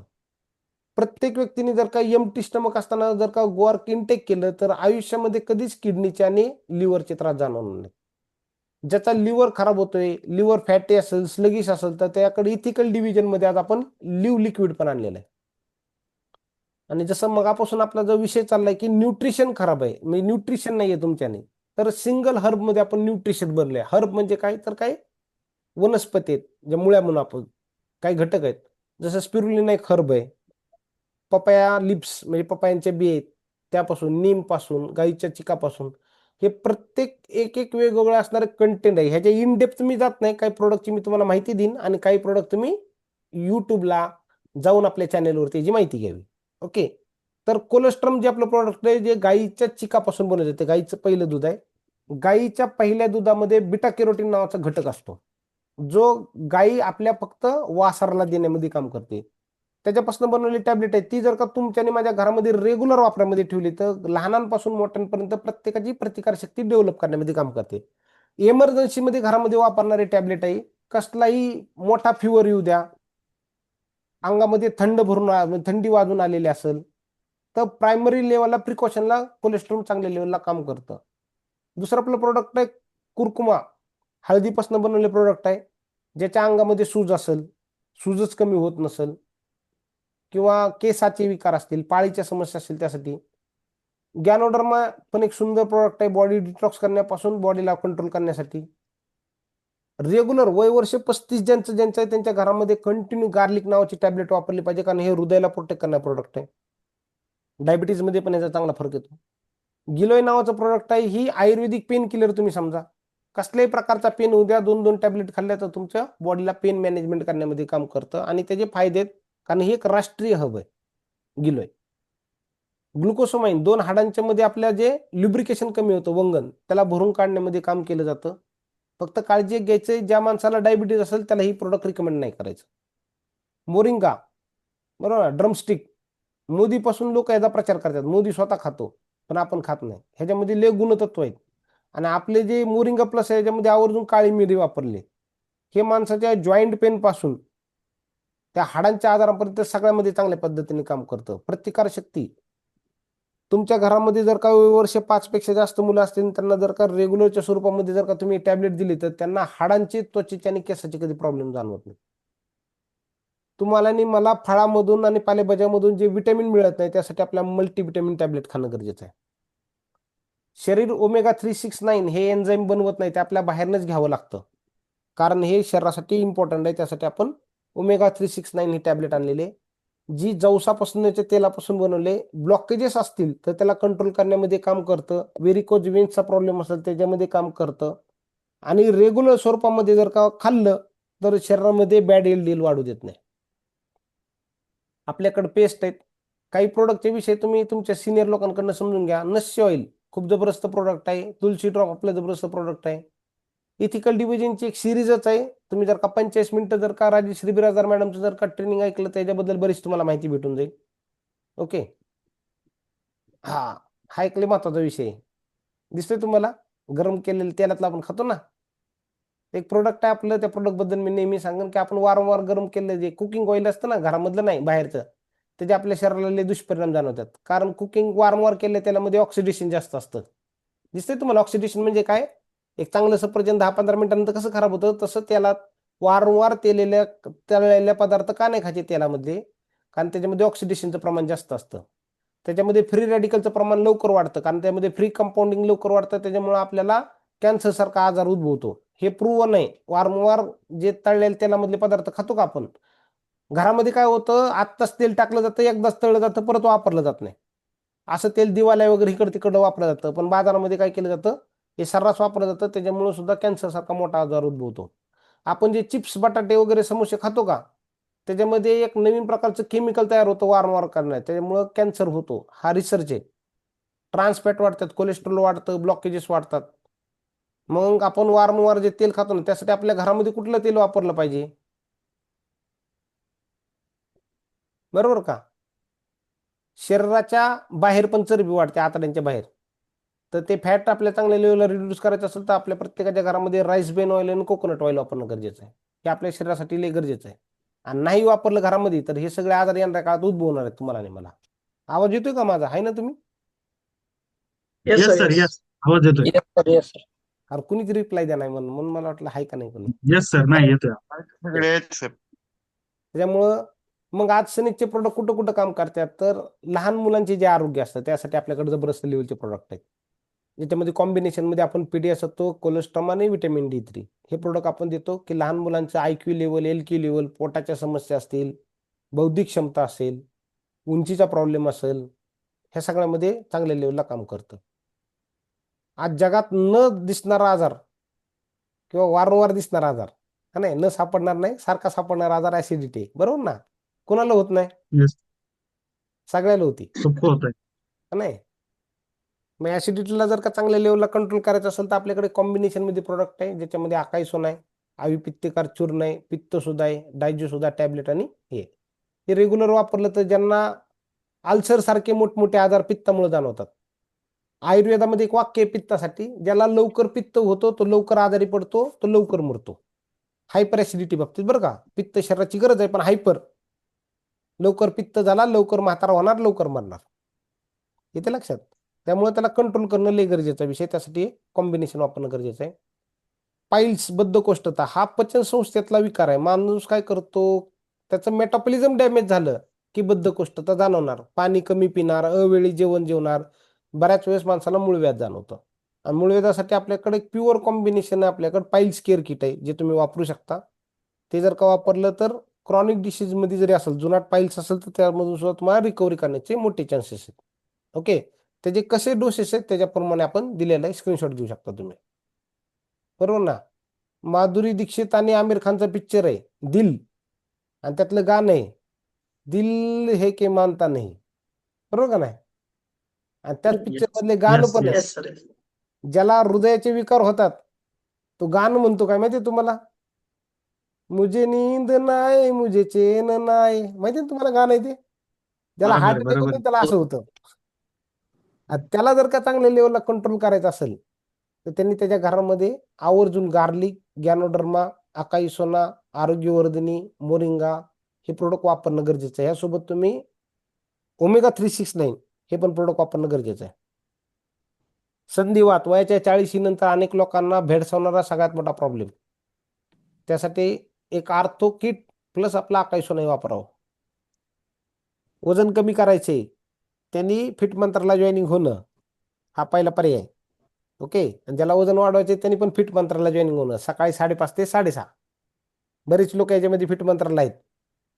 ओके, आणि ज्यांना वजन कमी करायचे त्यासाठी मेदोलाइट नावाचं प्रोडक्ट, ग्रीन टी आहे, तुळशी ड्रॉप आहे आणि अकाई सोना वापरावं. ज्याला वेट गेन करायचे त्यांनी प्रोटीन वापरावं, कोलेस्ट्रॉल वापरावं. डायबिटीससाठी आपल्याकडे कॉम्बिनेशन मध्ये अकाई सोना आणि डायबो सुद्धा आहे. पण हे कधी वापरावं, तुम्हाला डॉक्टरांचं रिकमेंडेशन घेणं गरजेचं आहे प्रोडक्टच्या पाठीमागं. ओके, मनाने कोणतेही प्रोडक्ट देऊ नका. बऱ्याच वेळेस आपण काय करतो, अति उत्साहापोटी काही गोष्टी सांगून मोकळ होतो. ज्यांना स्त्री आरोग्य असेल त्यासाठी हार्मोन इनबॅलन्स होण्यासाठी सगळं सुपर हिट प्रोडक्ट आहे आपल्याकडं, सिबकथॉन, लेडीजचे हार्मोन्स त्याला बॅलन्स करण्यामध्ये काम करतं. ओके, आणि बाकीचे कॉम्बिनेशन आहे. त्वचा विकारासाठी आपल्याकडे प्रोडक्ट आहे, याचा पण तुम्ही स्क्रीनशॉट घेऊ शकता. मी इन डिटेलमध्ये जात नाही कारण माझ्याकडे पुढचे 5 मिनिट आहेत, काही तुम्हाला महत्त्वाच्या गोष्टी सांगायच्या आहेत मला. फॅटी लिव्हरची समस्या असेल, लिव्हरच्या संदर्भातल्या ज्या पण समस्या असेल त्यासाठी प्रोडक्ट आहे आपल्याकडं. युरिक ऍसिड वाढते, युरिक ऍसिड बॅलन्स होत नाही, माहिती आहे तुम्हाला, हा लय मोठी समस्या आहे बाजारामधली. त्यासाठी लो प्रोटीन खायचं असतं. ज्याचं युरिक ऍसिड वाढतं त्यांनी प्रोटीन, डाळी, सोयाबीन, वाटाणा ज्यात प्रोटीन हाय असतं अशा गोष्टी खायच्या नसतात, त्यांनी लो प्रोटीन खायचं असतं. त्यासाठी कॉम्बिनेशन मध्ये आपण प्रोडक्ट देतो. आणि ज्याचं लो झालंय त्याला हाय करायचं तर त्यासाठी प्रोडक्ट आहे. प्रत्येक व्हेजिटेरियन माणसाला B12 ची डिफिशियन्सी माहिती आहे तुम्हाला, प्रत्येक yes vegetarian sir, yes. Yes sir, yes. त्याला B12 गरजेचंच आहे. त्यासाठी टॅबलेट आपल्या कंपनी विशेष बनवलेली आहे. अजून एक मला तुम्हाला एक विशेष मुद्दा सांगायचा आहे B12 आल्यामुळे तुम्हाला सांगतो. आपल्या भारतामध्ये व्हेज खाणाऱ्या लोकांची संख्या आहे का नॉन व्हेज खाणाऱ्या लोकांची संख्या आहे? फूड मध्ये सगळ्यात जास्त भेसळ का होती? मी काल एक पुस्तक आणले, त्या पुस्तकाचं नाव तुम्हाला वाचून दाखवतो. म्हणजे आपल्याकडं पर्यावरणाशी खेळ होतो म्हणून आपल्याकडं प्रॉब्लेम झालाय. हे पुस्तक आहे माझ्याकडे, त्या पुस्तकामधलं एक वाक्य आहे, मला सांगा आपण जेवढं खातो तेवढंच आपल्या प्राण्यांना पण लागतं, माहितीये तुम्हाला. आज भारतामध्ये सगळ्यात Yes, जास्त sir. नॉनव्हेज खाणाऱ्या लोकांची संख्या वाढली, माहितीये तुम्हाला. व्हेज खाणारे आणि Yes. नॉनव्हेज खाणारे, पण नॉनव्हेज खाणाऱ्यांची संख्या जास्त आहे जगामध्ये. ह्या पुस्तकातला एक सर्वे होता, कदाचित मला पान सापडते का बघू. हा, म्हणजे प्रत्येक प्राण्याला कॅलरीज लागतात. हा बघा, ह्याच्यामध्ये काय लिहिले माहितीये का, आपल्याकडे मांस खाणाऱ्या लोकांची संख्या जास्त वाढली. सरासरी दरडोई 100 किलो मांस खाल्लं जातं बरं का आपल्याकडं. आता हे 100 किलो दरडोई कसं लिहिले मला माहिती नाही, पण 100 किलो मांस खाल्लं जातं असं म्हटलं जातं त्यांच्याकडं. दिवसाला 100 किलो खातात आपल्याकडे लोक, मला वाटतं यापेक्षा जास्तच खात असतील. तर मला सांगा, आपण कुठलं बी मांस खात असेल, जसं चिकन खात असेल, मटन खात असेल, बरोबर ना, ह्या प्राण्यांना पण काही ना काही तर लागतं का नाही लागत. येस. असं म्हटलंय बघ काय पुस्तकामध्ये, त्यांनी सर्वे केलाय, त्या सर्वेमध्ये त्यांनी सांगितलंय प्रत्येक जनावराला खाण्यासाठी आपण जे चिकन खातो म्हणजे chicken, 1 kilo yes sir, chicken yes. खायचं असेल का, 1 किलो चिकन, तर त्या कोंबडीला 2 किलो धान्य लागतं. किती किलो? 2 किलो. 1 किलो तुम्हाला मला चिकन खायचं असेल तर त्या कोंबडीला 2 किलो धान्य खावं लागतं. तुम्हाला आणि ओके. मला 1 किलो जर का हे खायचं असेल तर आता पोर्क्स म्हणजे काय हे मला माहिती नाही. ज्याला माहिती असेल तर त्याला 4 किलो धान्य खावं लागतं त्या जनावराला. ओके. आणि आपल्याला जर का 1 किलो मटण खायचं असेल तर त्या गाईला 7 किलो धान्य खावं लागतं. पूर्वी सारखं गाय रानामध्ये गाय चारल्या जात नाहीत. आज काय आलं, फार्म झालेत. फार्म माहिती आहे तुम्हाला, गोट फार्म किंवा कुक्कुटपालन हे फार्म मध्ये बनलं जातं. आणि अनेक ठिकाणची शेतकऱ्यांकडनं आपल्याला म्हणजे मनुष्याला खाण्याला लागणारे जे अन्न आहे ना ते कुठं वळवले, प्राण्यांकडं. प्राण्यांना पण अन्न लागतं बरं का, हे सगळं दिलं जातंय. बरोबर. म्हणून आपल्याकडे इकडे कमी पुरतंय. आणि कमी पुरल्यामुळे याच्यात भेसळ वाढली. आणि इकडं प्राण्यांना दिलं जातं. आणि प्राण्यांवर पण काय केलं जातं माहिती का, इंजेक्शन दिले जातात हार्मोन मध्ये, ह्याच्यामध्ये. आणि त्याचा पण आपल्याला दुष्परिणाम जाणवतात. हे पुस्तकामध्ये सांगितलंय काय माहितीये का, मांसाहार वाढल्यामुळं सुद्धा जगामध्ये आजार वाढलेत. मांसाहारामुळं चिकन, बरोबर. मटन, दूध, अंडी, चीज यासारखे पदार्थ जे बनवले जातात त्याच्यामध्ये लागणाऱ्या ज्या कॅलरीज आहेत त्या प्राण्यांना पी गरजेच्या आहेत आणि तुम्हाला मला पण गरजेचे आहेत. आणि हे खाल्ल्यामुळे आपले कॅलरीज वाढतात. पण ह्या कॅलरीज वाढण्यासाठी वेगवेगळ्या प्रकारचे ऑक्सिटोसिन सारखे इंजेक्शन वेगवेगळ्या प्राण्यांना दिले जातात. त्यामुळं आजकाल पाश्चिमात्य देशामध्ये कॅन्सरचं प्रमाण वाढत आहे. पुस्तकात लिहिले यांनी. म्हणजे काय काय अडचणी तुम्ही मी आपण भेडसावतोय. त्याच्यामुळं तुम्हाला मला न्यूट्रिशनकडे लक्ष देणं लय गरजेचं आहे. कदाचित आवाज गेला का आहे? येस सर, आवाज येतोय तुमचा. येतो ना? ओके. क्लिअर आहे सर, क्लिअर आहे. कोलेस्ट्रॉल वाढते आज आपल्याकडे. कोलेस्ट्रॉलला Yes. बॅलन्स करण्यासाठी काय प्रोडक्ट आहेत? डे आणि नाईट रुटीन प्रत्येकाने बदलणं गरजेचं आहे. जेवढ्या लवकर संध्याकाळी 9 पर्यंत, म्हणजे संध्याकाळी 6-7 पर्यंत जेवण आणि 9 पर्यंत झोप घेणं गरजेचं आहे. ओके. जो 9ला झोपणार त्याची चांगली झोप होणार. जो 12ला झोपणार तो लवकर दवाखान्यात जाणार. ओके. त्यामुळे थोडी काळजी घेणं गरजेचं आहे. ज्याला डे नाईट रुटीन जर का मेंटेन करायची असेल, थोडी बिघडली असेल तर त्याने आकाश सोना आणि डिटॉक्स प्रोडक्ट वापरलं पाहिजे. त्याच्यामुळे तुमच्या आणि माझ्या शरीराला गुड हॅबिट लावणं गरजेचं आहे. बॅड हॅबिट लागत नसतात, त्या ऑटोमॅटिक लागतात. खरे खोटे? Fit Yes. मात्रवाले चांगले सांगते गुड हॅबिट म्हणजे काय असतं. 5:30 वाजता उठायचं असेल तर कसं 1, 2, 3, 4, 5 मार तोंडावर पाणी. नाहीतर ते हातरून म्हणतो अजून झोप. खरे खोटे? येस. Yes. 5 वाजता मी सांगू का, मी 11 तारखेचा प्रोग्राम व्हायच्या अगोदर कंटिन्यू झालं ना, 11 तारखेनंतर लय शेड्यूल बिघडलं. मला असं वाटायचं काय आता पळायचं झोपायचं म्हणजे लय वेळा बिघडलं ते. म्हणजे कधी कधी आपली झोप आपल्या माणसाला लय झोप होती. म्हणजे माझं आधीमध्ये लय डिस्कनेक्ट झालं. आणि वाटतं मी 2 तारखेपासून परत कंटिन्यू झालो. म्हणजे माणसाला बॅड हॅबिट लगेच लागतात. मी माझ्या स्वतःहून बघितलं, लगेच लागतात. मला काल एक जण आला, शिवला आलं नव्हतं, सर तुम्ही फिट मंत्राला जॉईनिंग व्हा, तुमचं पोटले वाढले. आता त्याला मी कसं सांगू, पहिलं होतं किती आता किती झाले. म्हणजे परिणाम आहेत. म्हणजे लोकाला जेव्हा आपण भेटतो त्याचे परिणाम माणसाला कधी दिसतात, तर शरीरामधले चेंजेस लय गरजेचे. त्यामुळे बॅड हॅबिट माणसाला ऑटोमॅटिक लागतात. गुड हॅबिट जाणीवपूर्वक लावावं लागतात, जाणीवपूर्वक. बऱ्याच लोकांना न्यूट्रिशन आवडणार नाही, पण तुम्हाला मला हे जाणीवपूर्वक खाणं गरजेचंच आहे. मग निरोगी राहण्याचे काही सूत्र आहेत. जेवढ्या लोकांना शक्य होईल तेवढ्या लोकांनी शाकाहारी व्हा. जेवणाच्या संबंधात नियम आहेत. 2 वेळ चांगली भूक लागली तरच जेवा, नाहीतर जेवण करू नका. ओके. निरोगी कसं ओळखायचं? ज्याला रोज सकाळी संडासच्या भावनेने जाग येते तो माणूस निरोगी आहे समजायचं. काय काय लोकांना माहिती आहे, बाथरूम आली तरच जाग येते. लहान मुलांना बघा, सकाळी मम्मी शी लागली करत उठतात ते.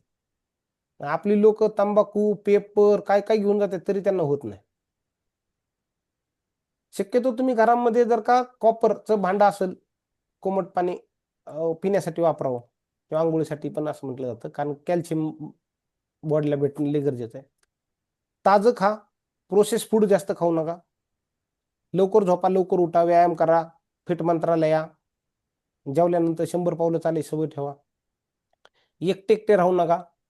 सनेजला जॉईनिंग व्हा, लोक जॉईनिंग करा आणि जॉईनिंग होण्याच्या यात काम करा. त्यांनी मैत्री वाढली की माणसाचे विचार इकडे तिकडे धावत नाहीत आणि माणूस फिट राहतो. सगळ्यात शेवटचा आणि चांगला नियम आहे, आपण झोपल्यानंतर पहिली छाती दिसली पाहिजे, नंतर पोट दिसलं पाहिजे. आता जाऊन तुम्ही घरी चेक करा की कुणाची पहिली छाती दिसते आणि कुणाचं पहिलं पोट दिसते. ओके. आणि कायम आनंदी राहायचे तुम्हाला. ओके, एक शेवटचा व्हिडिओ आहे तो बघूया आपण. आरोग्य जर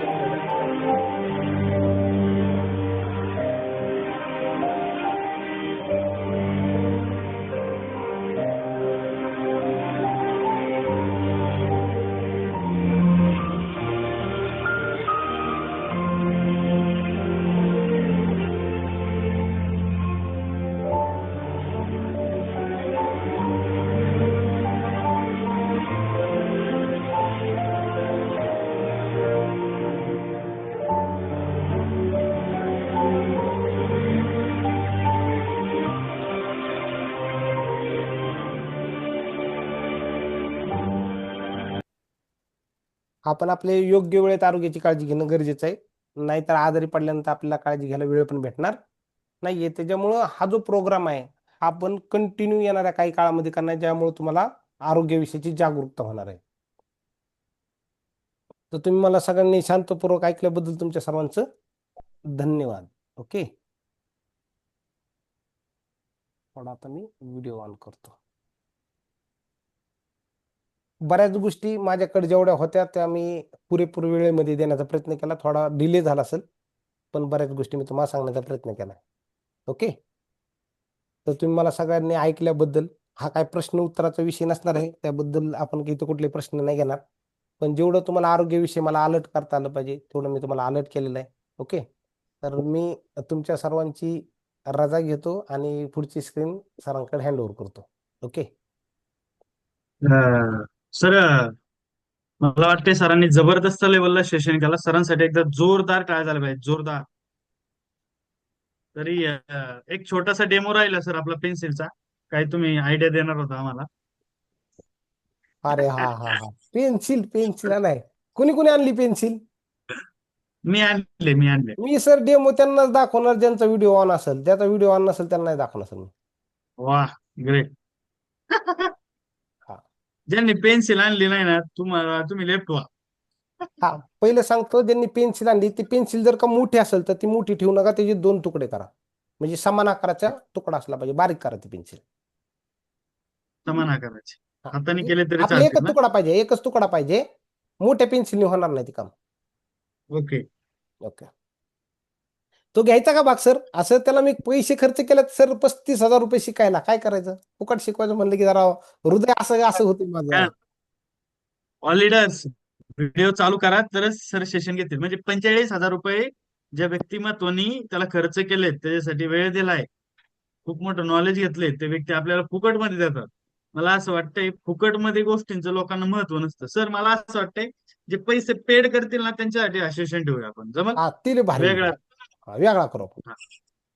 पैसे पेड करतील.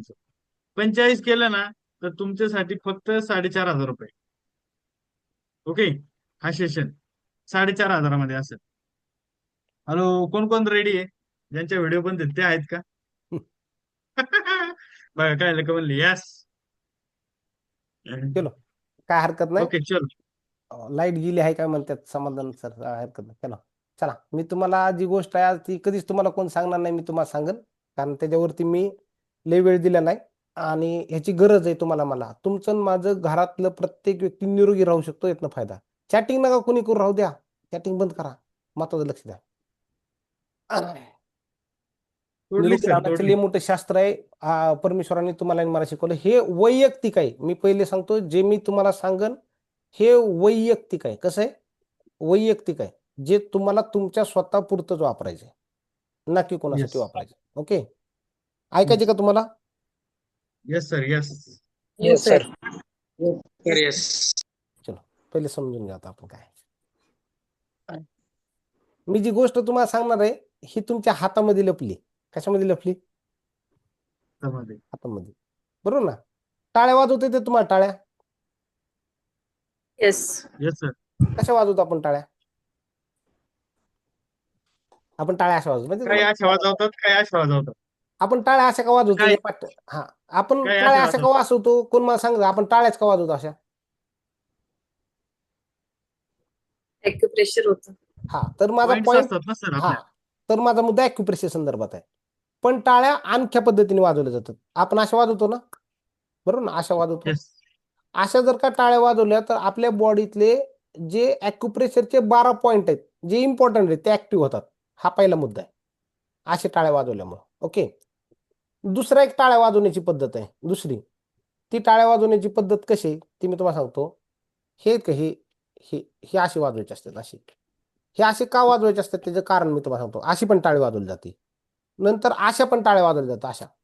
तुम्ही जाऊन चेक करू शकता. अशा जर का वाजवल्या तर ज्यांच्या ज्यांच्या नसा बंद झाल्यात ब्लॉक झाल्या त्या ऍक्टिव्ह करण्यामध्ये काम केलं जातं असं. अशा येते. अशा पण टाळ्या वाजवल्या जातात अशा. ज्यांना मणक्याचे त्रास असतील त्यांनी अशा घरात टाळ्या वाजवू शकतात. हा हात इथं लावायचा. अशा टाळ्या वाजवतात अशा. ह्यांनी काय केलं जातं ज्यांना प्रोस्टेटचे युरिन ट्रॅकचे वगैरे त्रास असतील तर त्यांनी कंट्रोल करता येतं अशा टाळ्यांनी. येते लक्षात. आणि अशा पण टाळ्या आहेत. ही 2 बोट आहेत का वरच्याच भाग फक्त जोरात आदळायचे. आदळा. जोरात आदळला ना ज्याला सायनस मायग्रेनचे त्रास असतील ना ते रिकवर होतात. जोरात आदळा जोरात तुम्हाला पेनिंग व्हायला लागेल. सर सनेजच्या प्रोग्राम मध्ये आता अशाच प्रकारच्या टाळ्या वाजवायच्या. नाही गरजेचं आहे. काय होतं माहितीये का आपलं शरीर परमेश्वराने एवढं सुंदर बनवले ना सगळी प्रोसिजर शरीराने आतमध्ये करून ठेवली.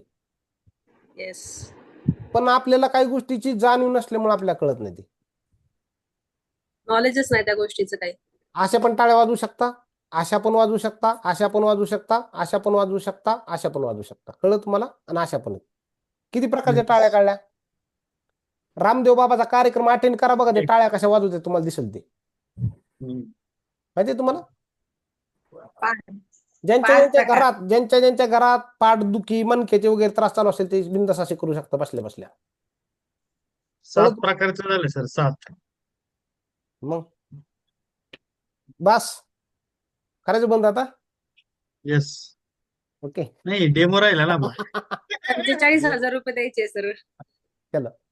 तर ॲक्युप्रेशर म्हणजे काय आहे तर ॲक्युप्रेशर म्हणजे एक समानतेचा सिद्धांत आहे जो समानतेवर काम करतो. आणि आपलं जर का हात बघितलं तर आपल्या हातावरती बरेच असे बिंदू आहेत ज्याची मी आज तुम्हाला जाणीव करून देणार आहे. आणि हे काळजीपूर्वक आहे का जेणेकरून समजून येईल. बरोबर ना. आपला अंगठा कशाचं प्रतिनिधित्व करतं पहिलं बोट कशाचं प्रतिनिधित्व करतं दुसरं तिसरं चौथं काय काय प्रतिनिधित्व करतं हे मी तुम्हाला समजून सांगणार. ओके. तर पहिलं समजून चालू आपण उभे राहिलोय बरोबर ना. आपण उभे राहिलोय तर कशा जीवावर उभा राहिलोय तर जमिनी बरोबर ना. तर आपला जो हात आहे ना तो असा केला तर जमीन तयार बरोबर ना. दुसरा हात जर का तुम्ही याला जर का टेकवण्याचा प्रयत्न केला तर पहिली 2 बोटं टेकतात. कोणती टेकतात बघा बरं. तुम्ही टेकवण्याचा प्रयत्न करा दिसतात. पहिली 2 बोटं टेकतात. एक मोठं बोट आणि त्या शेजारचं छोटं बोट टेकतंय. येस. आणि 2 बोटं वरती राहतात. म्हणतात जी 2 बोटं टेकतात ह्या हाताच्या असू दे किंवा ह्या हाताच्या असू दे हे आपले 2 पाय आहेत. ओके. काय आहेत 2 पाय. आता 2 पाय कसे तुम्ही जर का आपल्या बोटांकडे नीट बघितलं तर ह्याला 3 पेर आहेत. 3 पेरे म्हणजे 3 जॉईंट आहेत दिसतात तुम्हाला. येस. पहिला दुसरा आणि तिसरा. ओके.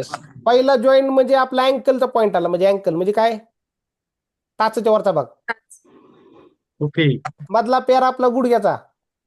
ओके. आणि वरचा जॉईंट आहे तो हिपचा. ओके. समजलं का. Yes yes yes. 2 पाय आहेत 3 जॉईंट आहेत का. Yes yes yes. पायाला आहेत का 3 जॉईंट बघा बरं. आहेत 1 2 आणि 3. अँकल गुडगा आणि हिप. 4 जॉईंट वाला आहे का कोण. तीनच आहे. 3च आहेत म्हणजे 2 पायाचे 2 जॉईंट कळले. आणि हात तरंगतात आपले हात टेकले का आपले. हात तरंगतात. मग हाताला पण 3 जॉईंट आहेत नीट बघा. एक आहे रिस्टचा म्हणजे मनगटाचा दुसरा आहे कोपरा आणि तिसरा आहे शोल्डर. बरोबर. आहे का बोटाला 3 जॉईंट आहेत का. Yes sir. 4 जॉईंट वाला आहे का कोण. नाहीये. म्हणजे हे 4 बोट कशाचं प्रतिनिधित्व करतात कळलं का तुम्हाला. Yes sir. त्याचं पायाचं. हा मग आता अंगठ्याला 2च आहेत. डोक्याचं. कळलं का म्हणजे हिथं एक जॉईंट आहे आणि हिथं एक जॉईंट आहे कळलं तुम्हाला. येस. हा तर आता मी अंगठ्याचा भाग तुम्हाला शिकवतो पहिला अंगठा बरोबर ना. आता तुमचा चेहरा असा करायचा चेहऱ्यासमोर असा हात फिरवत गेल्यानंतर पहिलं समोर काय लागतं बघा बरं. हाताला काय टिकते नाक लागते. नाक. तुम्ही जर का नाक. तुमच्या अंगठ्याकडे जर का नीट बघितलं ना तर तुमचा जो फुगीर भाग आहे ना तिथं परमेश्वराने नाकाचे बिंदू दिलाय नाकाचा ॲक्युप्रेशरचा. ओके. आलं का लक्षात? नाक आहे ओके. इथं. अंगठ्याच्या बरोबर पहिले इथं नाक येतं. येस. नाकाची मागची जी काळी बाजू आहे दिसली ओके. तुम्हाला त्याच्या बरोबर समोर जर का आणलं ना तर त्याच्या वर बरोबर डोळे आहेत आपले काय आहेत? डोळे. डोळे. इथं ॲक्युप्रेशरचे डोळ्याचे पॉइंट आहेत. त्याच्यावर कपाळाचा भाग आहे आणि वर ओके. केस आहे तिथं कळलं. येस. आणि अंगठ्याच्या इथं आपल्या बॉडीला कंट्रोल करणारी एक ग्रंथी असते त्याला म्हटलं जातं पिच्युटरी. ही पिच्युटरी ग्रंथी आहे बरं का इथं अंगठ्याची इथं. ही ही जर का ऍक्टिव्ह चांगली राहिली तर माणूस स्वतःचं संरक्षण करू शकतो. संरक्षण माहितीये तुम्हाला म्हणजे अचानक तुम्ही पडणार असाल तर पायांना ताकद येते पचन संस्था स्लो होते ना आपण ताकद येते आपल्या शरीरामध्ये. ही त्याचं कारण बरोबर. पिच्युटरी. इथपर्यंत आलं लक्षात? Yes sir. Yes sir yes. जी नखाच्या मागची काळी बाजू होती त्याच्या शेजारी इथं आणि इथं कानाचे बिंदू आहेत. ओके. हा त्याच्या खाली घसा आहे घसा. ओके. हे जो मधला पेर आहे का अंगठा जिथं मोल्ड होतो त्याच्या खाली जर का बघितलं तर खालची रेषेच्या बरोबर वरती तिथं थायरॉइडचा बिंदू आहे थायरॉइड. हो. जो रोज सकाळी उठणार ज्याला मानदुखीचा त्रास असेल कशाचा मानदुखीचा. त्यांनी बोट अंगठ्यात धरायचं आणि फिरवायचं असं. कळलं का तुम्हाला?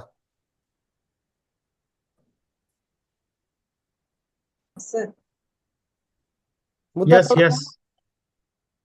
Yes sir. इथं येस सर. इथं सगळा घसा आहे. तुम्ही जर का हा हात बघितला की आपली कशी छाती पुढं आहे येस सर. तसा Yes. हा भाग थोडा फुगलेला आहे दिसतोय तुम्हाला. Yes Yes. सर. इथं छातीचे बिंदू आहेत. येस. बरोबर जिथं आपली मोठी रेष येते का मोठी रेष हाताची त्याच्या बरोबर वरती इथं हृदय आहे. इथं हृदयाचे बिंदू आहेत. ओके. कळलं? येस. खालचा भाग फुगला इथला दिसतो का खालचा भाग. येस. इथं लिव्हर आहे लिव्हर. Yes sir. सर म्हणजे असं कळत असेल ना जर लिव्हर मध्ये प्रॉब्लेम असेल किंवा पोटात प्रॉब्लेम असेल तर हातातले पॉइंट दाबले तर आपल्याला कळतं ना. तिथं प्राण ऊर्जा वाढती लिव्हरचं कार्यक्षमता वाढती आणि शरीर स्वतःला हिलिंग करत असतं जर का तुम्ही ॲक्युप्रेशरचे पॉइंट दाबले तर. ॲक्युप्रेशर शिकण्यासाठी तब्बल 1 वर्ष जातो आणि ह्याचे तब्बल 360 बिंदू आहेत. बापरे. ग्रेट. पण मी तुम्हाला एक बेसिक समजून सांगतोय बेसिक त्याचे फायदे समजून सांगतो आणि त्याशीच पेन्सिलचा वापर कसा करायचा ते समजून सांगणार आहे. इथपर्यंत कळलं तुम्हाला? Yes yes sir. Sir. Yes. Okay. थोडं लिव्हरच्या वर आलं तर हिथंच तुमचा आणि माझा पॅनक्रिया आहे. थोडस वर आलं हात लावला की इथं पॅनक्रिया आहे. ओके. कळलं का? इथं पॅनक्रिया म्हणजे इन्सुलिन बनवण्याचा घटक आहे. हा जर का भाग असा फिरवला आणि 2 बोटाच्या मध्ये नेऊन ठेवला वरचा दिसतंय तुम्हाला तंबाखू चोळणारा माणूस इथं चोळतो माहिती तुम्हाला. बरोबर. इथं मोठ्या आतड्याचे पॉइंट आहेत मोठ्या आतड्याचे.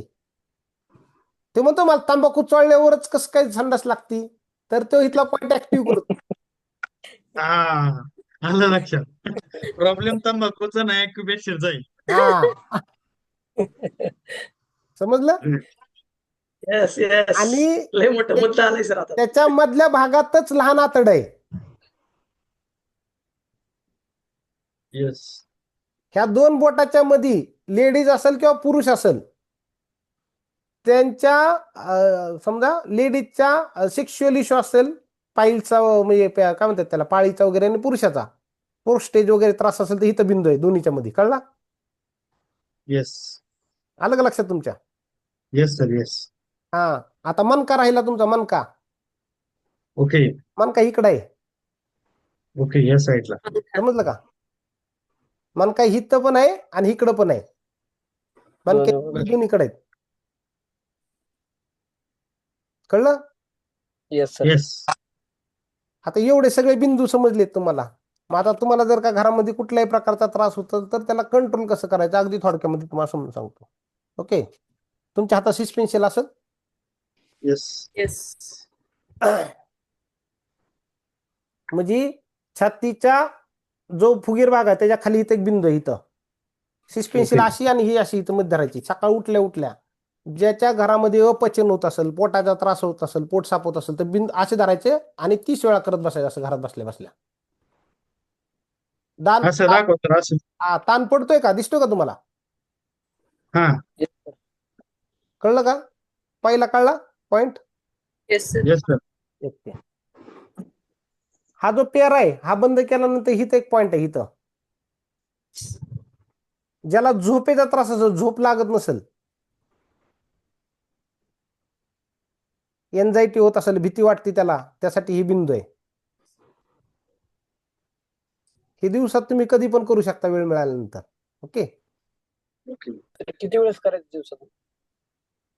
ह्या पॉइंट प्रेस करायचा असतो. 1 2 3 4 5 6 7 8 9 10 असे 30 पर्यंत काउंट करायचे आणि दिवसातनं 3दा करायचे. ओके. कळलं तुम्हाला? Yes sir. ओके. अजून एक बिंदू तुम्हाला सांगत आहे. एकच तर मिनिट. एकाग्र होण्यासाठी आहे का कुठला पॉइंट? आहे ना, एकाग्र होण्यासाठी पहिले व्यायाम करावा लागतो. कारण तो डिसिप्लिनचा भाग आहे. जो माणूस डिसिप्लिन राहू शकतो, एकाग्र राहणं खूप चांगला मुद्दा आहे त्याचा. त्यांनी विचारल्यामुळे सांगतो. माणसाचं मन लय चंचल आहे आणि ते एकाग्रतेशिवाय एकत्र येऊ शकत नाही. त्याला शिस्त लागते, डिसिप्लिन. आपल्या शरीरामध्ये इथं पिनल ग्लँड आहे, पिनल. तुम्ही जर का शिस्त राहिले, एकाग्र होऊ शकले तर तुमची माझी ध्यान धारणा मेडिटेशनमुळे पिनल ग्लँड ओपन होती आणि त्याच्यामुळं माणसाला प्रत्येक प्रश्नाची उत्तर सापडतात. आपल्या हिंदू धर्मामध्ये ध्यान धारणा लय मोठ्या प्रमाणात शिकवली गेली, पण आपण त्याचा विसर पडलाय. आपण लोक करत नाही. आपण मोबाईलचे ऍडिक्शन झालोय. 2-2 मिनिटाच्या रीलमुळे आपलं मन कुठं पण धावतंय. हे वाचता वाचता आपण दुसरंच वाचायला चालू करतो, हे बघता बघता तिसरंच बघायला चालू करतो. त्यामुळं मन कधी एकाग्र राहू शकत नाही. लोक मेली मन कसं एकत्र करायच्या नादात. मन कधी एकत्र करता आलं नाही. त्याला एकच सांगितलंय, तुम्ही शिस्त पाळा. म्हणजे काय? डिसिप्लिन. शरीराला शिस्त लावा. व्यायामाची व्यायामच अशी एकमेव अशी गोष्ट आहे की जी तुमच्या शरीराला शिस्त लावू शकते आणि तुमचं मन एकाग्र करू शकतं. येते लक्षात?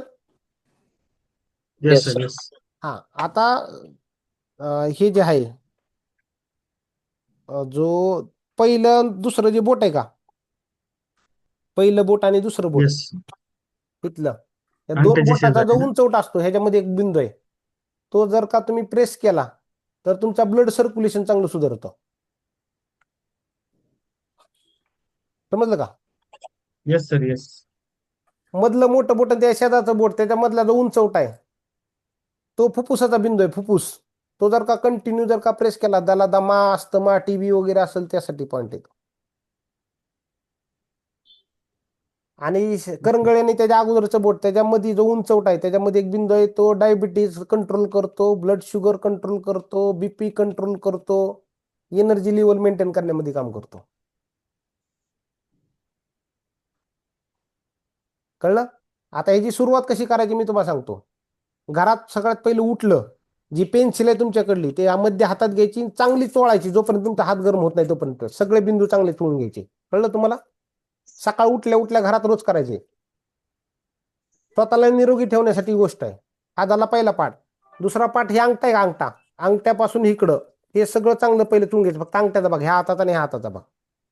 नंतर हितला भाग चोळायचा. कारण हित आहे ना, हिथं बरेच असे बिंदू आहेत लेडीजच्या संदर्भात, पुरुषाच्या संदर्भात, ते मेंटेन करण्यामध्ये काम करतात.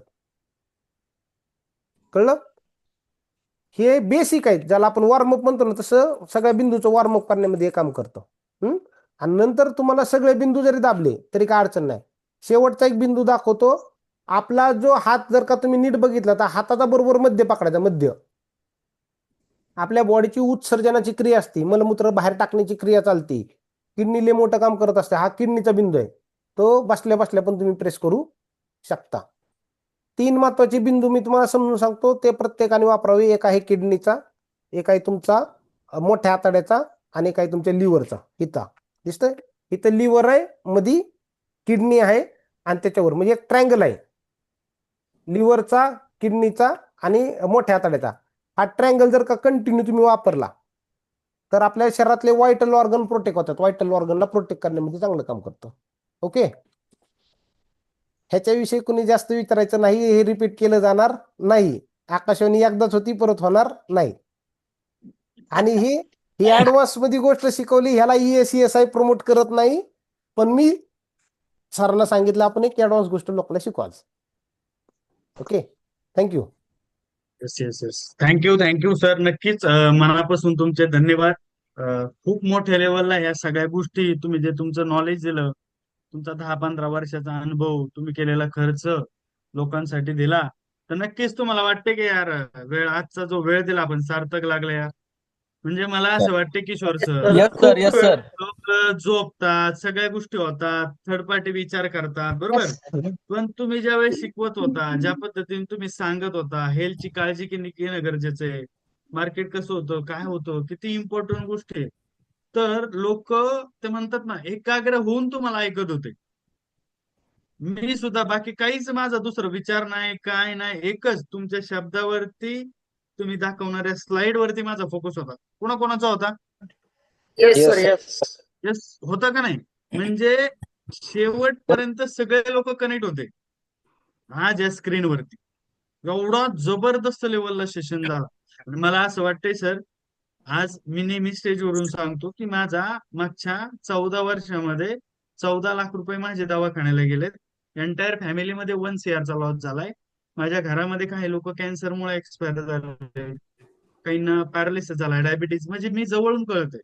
मला असं वाटतं ह्याचा बेनिफिट मला नाही तर आपल्या ह्या स्क्रीनवरती असणाऱ्या प्रत्येक व्यक्तीला, आपल्या सनेच्या ऑल लोकांना, एस एस एस सिस्टमच्या लोकांना, आणि ह्या इंडियातल्या ह्या वर्ल्ड मधल्या प्रत्येक व्यक्तीला नॉलेजचं गरज आहे. येस और नो? Yes, sir. Yes. म्हणजे मला असं वाटतं एवढे पैसे वाचू शकतात जर आपण आरोग्याची काळजी घेतली तर. बरोबर आहे का नाहीये? येस. पुन्हा एकदा सर नक्कीच मनापासून थँक्यू म्हणतो, तुम्हाला हृदयातून थँक्यू म्हणतो. तुमचा बहुमूल्य वेळ तुम्ही दिला, तुमचं एवढं मोठं नॉलेज दिलं, खरंच मनापासून थँक्यू. योगेश सर, आणि येस सर, एक गुड न्यूज द्यायची होती sir. Yes sir, yes. Sir good news अशी आहे की उद्याचा जो फिट मंत्र आहे, फिट मंत्राला 6:30 नंतर कमीत कमी एक 25 ते 30 मिनिट किशोर सर येणार आहेत. आणि किशोर सर आपल्याला वाय न्यूट्रिशनवर उद्या आपल्याला जबरदस्त लेवलची इन्फॉर्मेशन देणार आहेत. वा वा. Yes yes thank you sir, thank you sir.